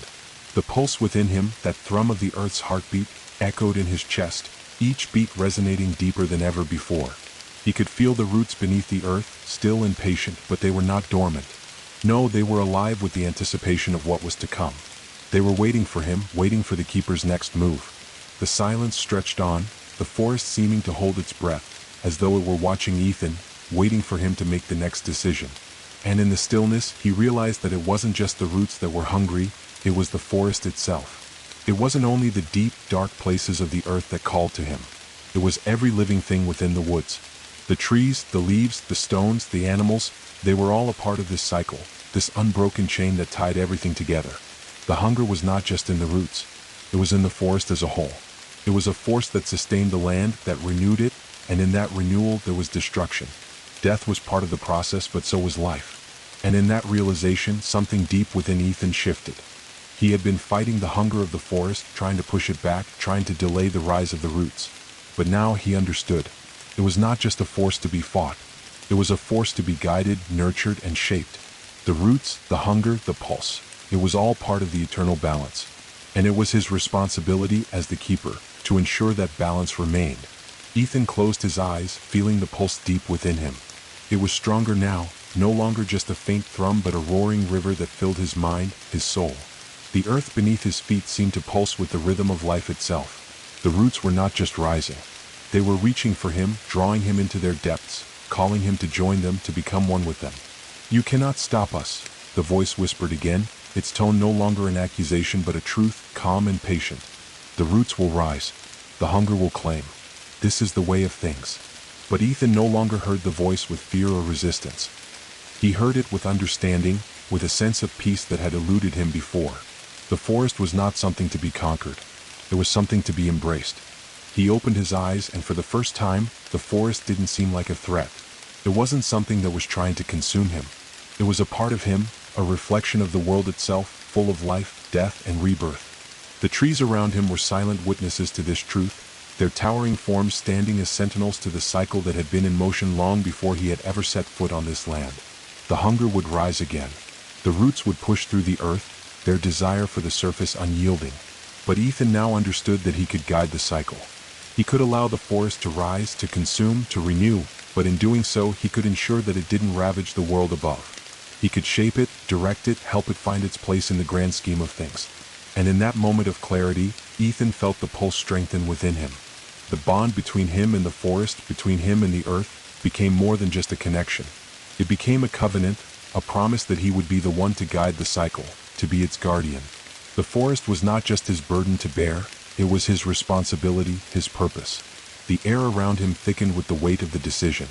The trees groaned softly, their branches swaying in the gentle breeze. The ground beneath him hummed with the quiet stirrings of the roots, which still lay dormant beneath the surface, but not for long. They were waiting. The pulse was waiting. The hunger was waiting.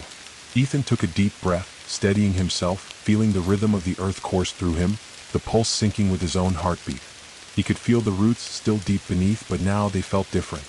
They no longer felt like an unstoppable force. They felt like a part of him, like something he could shape, something he could direct. The time would come when the roots would rise again.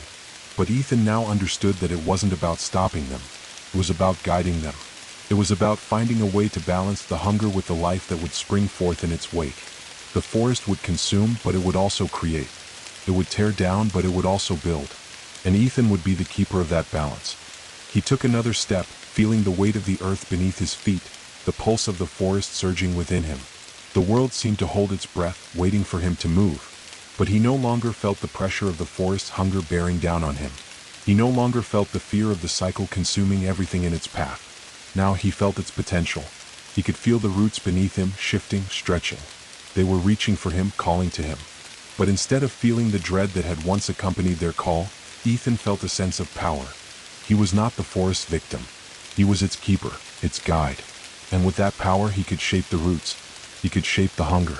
The pulse grew stronger, and as it did, Ethan's mind cleared. The weight of the forest's power no longer felt like a burden. It felt like a responsibility he could shoulder, a duty he could fulfill. The forest was not something to be fought. It was something to be nurtured, something to be guided, and with the pulse within him, Ethan knew he had the strength to do just that. The wind picked up again, but this time it didn't feel like a storm. It felt like a breeze of renewal, the forest shifting around him, coming alive. The trees swayed, their leaves rustling softly as though they too understood that the time had come. The roots beneath the earth stirred once more, but now Ethan felt no fear. The forest would rise again, and he would be there to guide it. Ethan stood tall, his arms outstretched, feeling the pulse of the earth beneath him, feeling the roots stretching beneath the surface, waiting. The hunger would return, but it would not consume all. It would be tempered, shaped by his will. The forest would continue, but this time, it would rise with purpose. The keeper had spoken. The cycle would continue, but this time it would be in balance. And Ethan would be the one to guide it. The pulse beneath Ethan's skin quickened, a rhythmic surge that matched the world around him. The forest was alive with anticipation. The roots, though silent, stretched deeper beneath the earth, inching closer to the surface. The trees, their branches twisting and groaning, seemed to lean toward him as if waiting for his command. And in that moment, Ethan felt a sudden, overwhelming weight. The weight of not just his decision, but of every decision that had led him to this point. The forest had always been in motion, but now, in the quiet aftermath of the storm, it felt as though the forest itself had come to a halt. It was waiting for him to act, to shape it, to guide it, to decide what would come next. The hunger of the roots, their relentless pull toward the surface, had not diminished. But the balance, the equilibrium between life and death, creation and destruction, was now in his hands. The wind began to stir again, a soft breeze that whispered through the canopy, sending a cascade of water droplets from the leaves above. The air was thick with moisture, and the scent of the forest, the rich, earthy aroma of wet bark and damp soil, filled his lungs. It was as if the forest was waking, stretching after the storm, preparing itself for whatever was to come next. And in the midst of this awakening, Ethan felt a sudden clarity. He was the keeper. Not just the keeper of the pulse, not merely a vessel for the forest's hunger, but the keeper of the cycle. He could feel the weight of the roots beneath him, the thrum of their desire to rise, to claim the earth, to reach for the surface and take hold once again. But this time it was different. He had changed. His connection to the earth, to the forest, to the roots themselves, had deepened in ways he couldn't have imagined before. And with that deepening connection came a new understanding. He could guide them. He could control them to some extent. But he could also let them rise when it was needed. "The time will come," the voice whispered, its tone neither urgent nor threatening. There was a strange sense of calm now in its words, as if the forest had accepted the fact that it was no longer in total control. "The roots will claim what they are owed. They will rise. They will take what is theirs. And you will decide when that time comes." Ethan's heart beat in time with the pulse, and for a moment, it felt as though the forest itself was alive within him, as though every tree, every leaf, every root was part of his very being. The forest was not just a place, it was a part of him just as he was a part of it. The hunger was not something that could be fought forever, not something that could be stopped indefinitely. It was the cycle. The forest lived and died in this endless loop, this delicate balance between destruction and creation, between life and death. And in this moment, Ethan realized the full weight of the responsibility he had taken on. The roots would rise. That much was inevitable. They would hunger. They would claim. But it was his decision whether they would consume everything or whether they would be tempered, guided to bring balance, to give life without drowning the world above. He could shape the cycle. He could decide when the roots would rise, how much they would claim, and what would remain when the hunger had passed. The forest was waiting for him to act. And with that act, the balance would shift. It would change the course of the cycle, and it would change him as well. Ethan took a deep breath, letting the cool air fill his lungs, and as he exhaled, he let go of the fear, the uncertainty that had gripped him so tightly before. He had made the choice. And now it was time to fulfill his role as the keeper. He wasn't just a passive observer of the forest's hunger. He was the one who would guide it, who would ensure that the cycle was not just one of destruction, but of renewal. The roots stirred beneath him, eager to rise.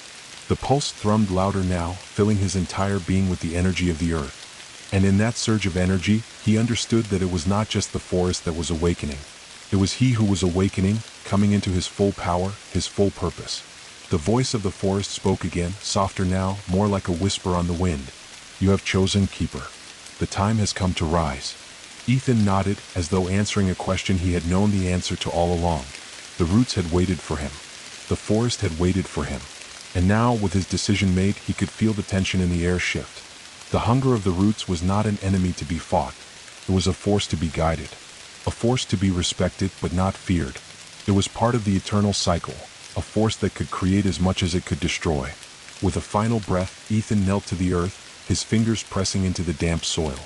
The roots were near, just beneath the surface, waiting for the keeper's command. He closed his eyes, letting the pulse flow through him, letting the bond between himself and the earth deepen even further. The world seemed to fade away, leaving only the pulse of the forest, the beat of the earth beneath him. And then, with a slow exhale, Ethan whispered, "Let the cycle begin." As the words left his lips, the ground beneath him trembled. The pulse surged, flooding his veins with energy, and the roots beneath him began to stir. Slowly at first, then faster, more urgently. The earth cracked and shifted as the roots began to push through the soil, reaching upward, hungry for the surface. They clawed their way toward the light, their hunger relentless. But this time, as the roots rose, Ethan was there, his hands steady, his mind clear. He guided them. He felt their need, their hunger, but he also felt their purpose. The roots did not need to consume everything. They could rise, and in their rising, they could bring new life. He could feel the balance being restored, the cycle turning as it had always done. The forest was alive, but it was not chaotic. It was guided. It was controlled. The pulse that had once felt like a burden now felt like a source of strength. The roots that had once seemed like an unstoppable force now felt like a river, powerful, yes, but flowing in the direction that Ethan chose. He was the keeper, the guide. And as the forest began to rise around him, as the roots broke through the earth, he knew that he had made the right decision. The hunger would not consume everything. The forest would rise, yes, but it would rise with purpose, with balance. And Ethan would be there to guide it, to ensure that the cycle of life, death, and rebirth continued. Not in chaos, not in destruction, but in renewal. The roots were rising, and the keeper had spoken. The cycle had begun once more. The earth trembled beneath Ethan's feet as the roots surged upward, powerful and insistent, breaking through the surface with a force that seemed to shake the very core of the forest. The ground cracked, splintering as they rose, twisting and winding like great serpents beneath the soil. The pulse, once a quiet hum within him, had become a roaring tide, a force that echoed in every tree, every branch, every leaf. The forest was alive, alive in a way that transcended mere life and death. It was a force of creation and destruction, of growth and decay, of endless cycles that spun the very fabric of the earth. But Ethan felt no fear, no trepidation. The hunger of the roots, once a dark and consuming force, was now something he could feel within him, something he could guide. He was the keeper, the one who would lead the forest's growth without letting it consume everything in its path. He was the balance, the guardian of the cycle, and he would ensure that the pulse of the earth would not destroy but renew. The trees around him groaned as their branches swayed, the leaves rustling with a soft whisper of approval. The air grew thick with the scent of damp earth and the heady aroma of growth, of life that would soon spring forth from the roots. The storm had passed, but the atmosphere was charged with an electric energy, the calm before the forest truly began to awaken. Ethan felt the roots pressing against the earth, their insatiable hunger reaching for the surface, but this time, instead of pushing them back, he guided them. He let them rise, but he did so slowly, deliberately. He could feel the roots, each one like a living entity, pulsing with desire, but also with purpose. They were not simply seeking to consume. They were seeking to bring life, new life, life that would spring from the earth once they had touched the surface, once they had found their place in the cycle of the forest. The ground beneath him shifted again, and Ethan felt a surge of power, of connection, as the roots finally broke free, their great tendrils reaching upward, winding around the trunks of the trees, anchoring themselves in the soil. They were like great serpents, but these serpents did not bring death. They brought renewal. They were the lifeblood of the forest, the veins that pulsed with the essence of the earth itself. And Ethan was their guide. The air was thick with the energy of the forest, the pulse of the earth now rising in sync with his heartbeat. It was as though he and the forest had become one, the line between them dissolving. The roots, the trees, the earth, it was all a part of him now, and he was a part of it. He could feel the balance, the way the forest breathed, the way the cycle of life and death moved through it like the ebb and flow of a tide. The hunger of the roots was still there, but it was no longer a threat. It was a part of the forest, a force of nature that could not be stopped but only guided. And now Ethan had the strength to guide it. He could feel the subtle push and pull of the earth beneath him, the way the roots stretched deeper into the soil, seeking new places to anchor, new places to feed. But he could also feel the resistance in the air, the way the cycle could be altered, shaped by his will. As the roots broke through the surface, their great tendrils unfurling in a wild, chaotic dance. Ethan reached out with his mind, his consciousness expanding into the forest itself. He could feel every inch of the earth, every pulse, every heartbeat of the roots as they stretched outward. He guided them, his thoughts and desires flowing through the pulse like a river, directing the rise of the forest. The hunger was still there, but now it was tempered, controlled. The roots rose in a dance of creation, weaving around each other, spiraling toward the sky. The forest was awakening, but it was not chaos. It was a symphony, a delicate balance between life and death, destruction and renewal. The trees reached for the heavens, their trunks thickening as the roots spread through the earth, anchoring the cycle in place. Ethan stepped forward, feeling the pulse of the forest surge within him. The ground beneath him shifted, and the roots beneath his feet seemed to quiver as though they too recognized his power. They were no longer a wild force to be feared, but a force to be shaped. And Ethan was the one who would shape it. As the roots continued to rise, the forest around him seemed to come alive in a way he had never experienced before. The trees grew taller, their leaves rustling with the wind. The ground beneath him quaked with the force of the roots pushing through, but there was no panic, no rush. It was as though the forest was taking its time, allowing the cycle to unfold in a way that was peaceful, deliberate. And yet, despite the calm, there was a sense of urgency in the air. The roots needed to rise. The cycle needed to continue. But this time, it was Ethan who would decide how far they would go. He would guide the hunger, shape it, ensure that it did not consume everything. He would let the forest grow, but only in a way that brought renewal, that allowed the earth to breathe and live. The pulse surged within him again, and he could feel the roots beneath the earth shifting, pressing against the soil, pushing upward with a force that could no longer be denied. The hunger had reached its peak, and the time had come for the roots to rise fully. But even as the earth trembled beneath him, Ethan remained calm, his mind clear. He was ready. With a final breath, Ethan released his grip on the forest, allowing the roots to rise. They surged upward, twisting and turning, reaching for the surface. And as they did, the earth began to shift. The trees groaned as the roots wrapped around them, pulling them deeper into the earth, anchoring them in place. The forest had begun its rise, but this time, it was a rise of balance, a rise of purpose. Ethan stood in the heart of it all, his hands outstretched as the pulse of the earth surged through him, through the roots, through the entire forest. The hunger was still there, but it was not overwhelming. It was a part of the cycle, a part of the forest's natural rhythm. And with every beat of his heart, Ethan knew that he was the one who would guide it, the one who would shape it, the one who would ensure that the balance was maintained. The forest had risen, and the cycle had begun once again. But this time, Ethan was not just a keeper. He was its guardian, its guide, its protector. And with that responsibility, he would walk the path of renewal, shaping the hunger of the roots into something that would nourish the earth, bringing life without destruction. The forest had awoken, and with it, Ethan had become a part of its eternal rhythm. The keeper had spoken, and the cycle of life, death, and rebirth had begun anew.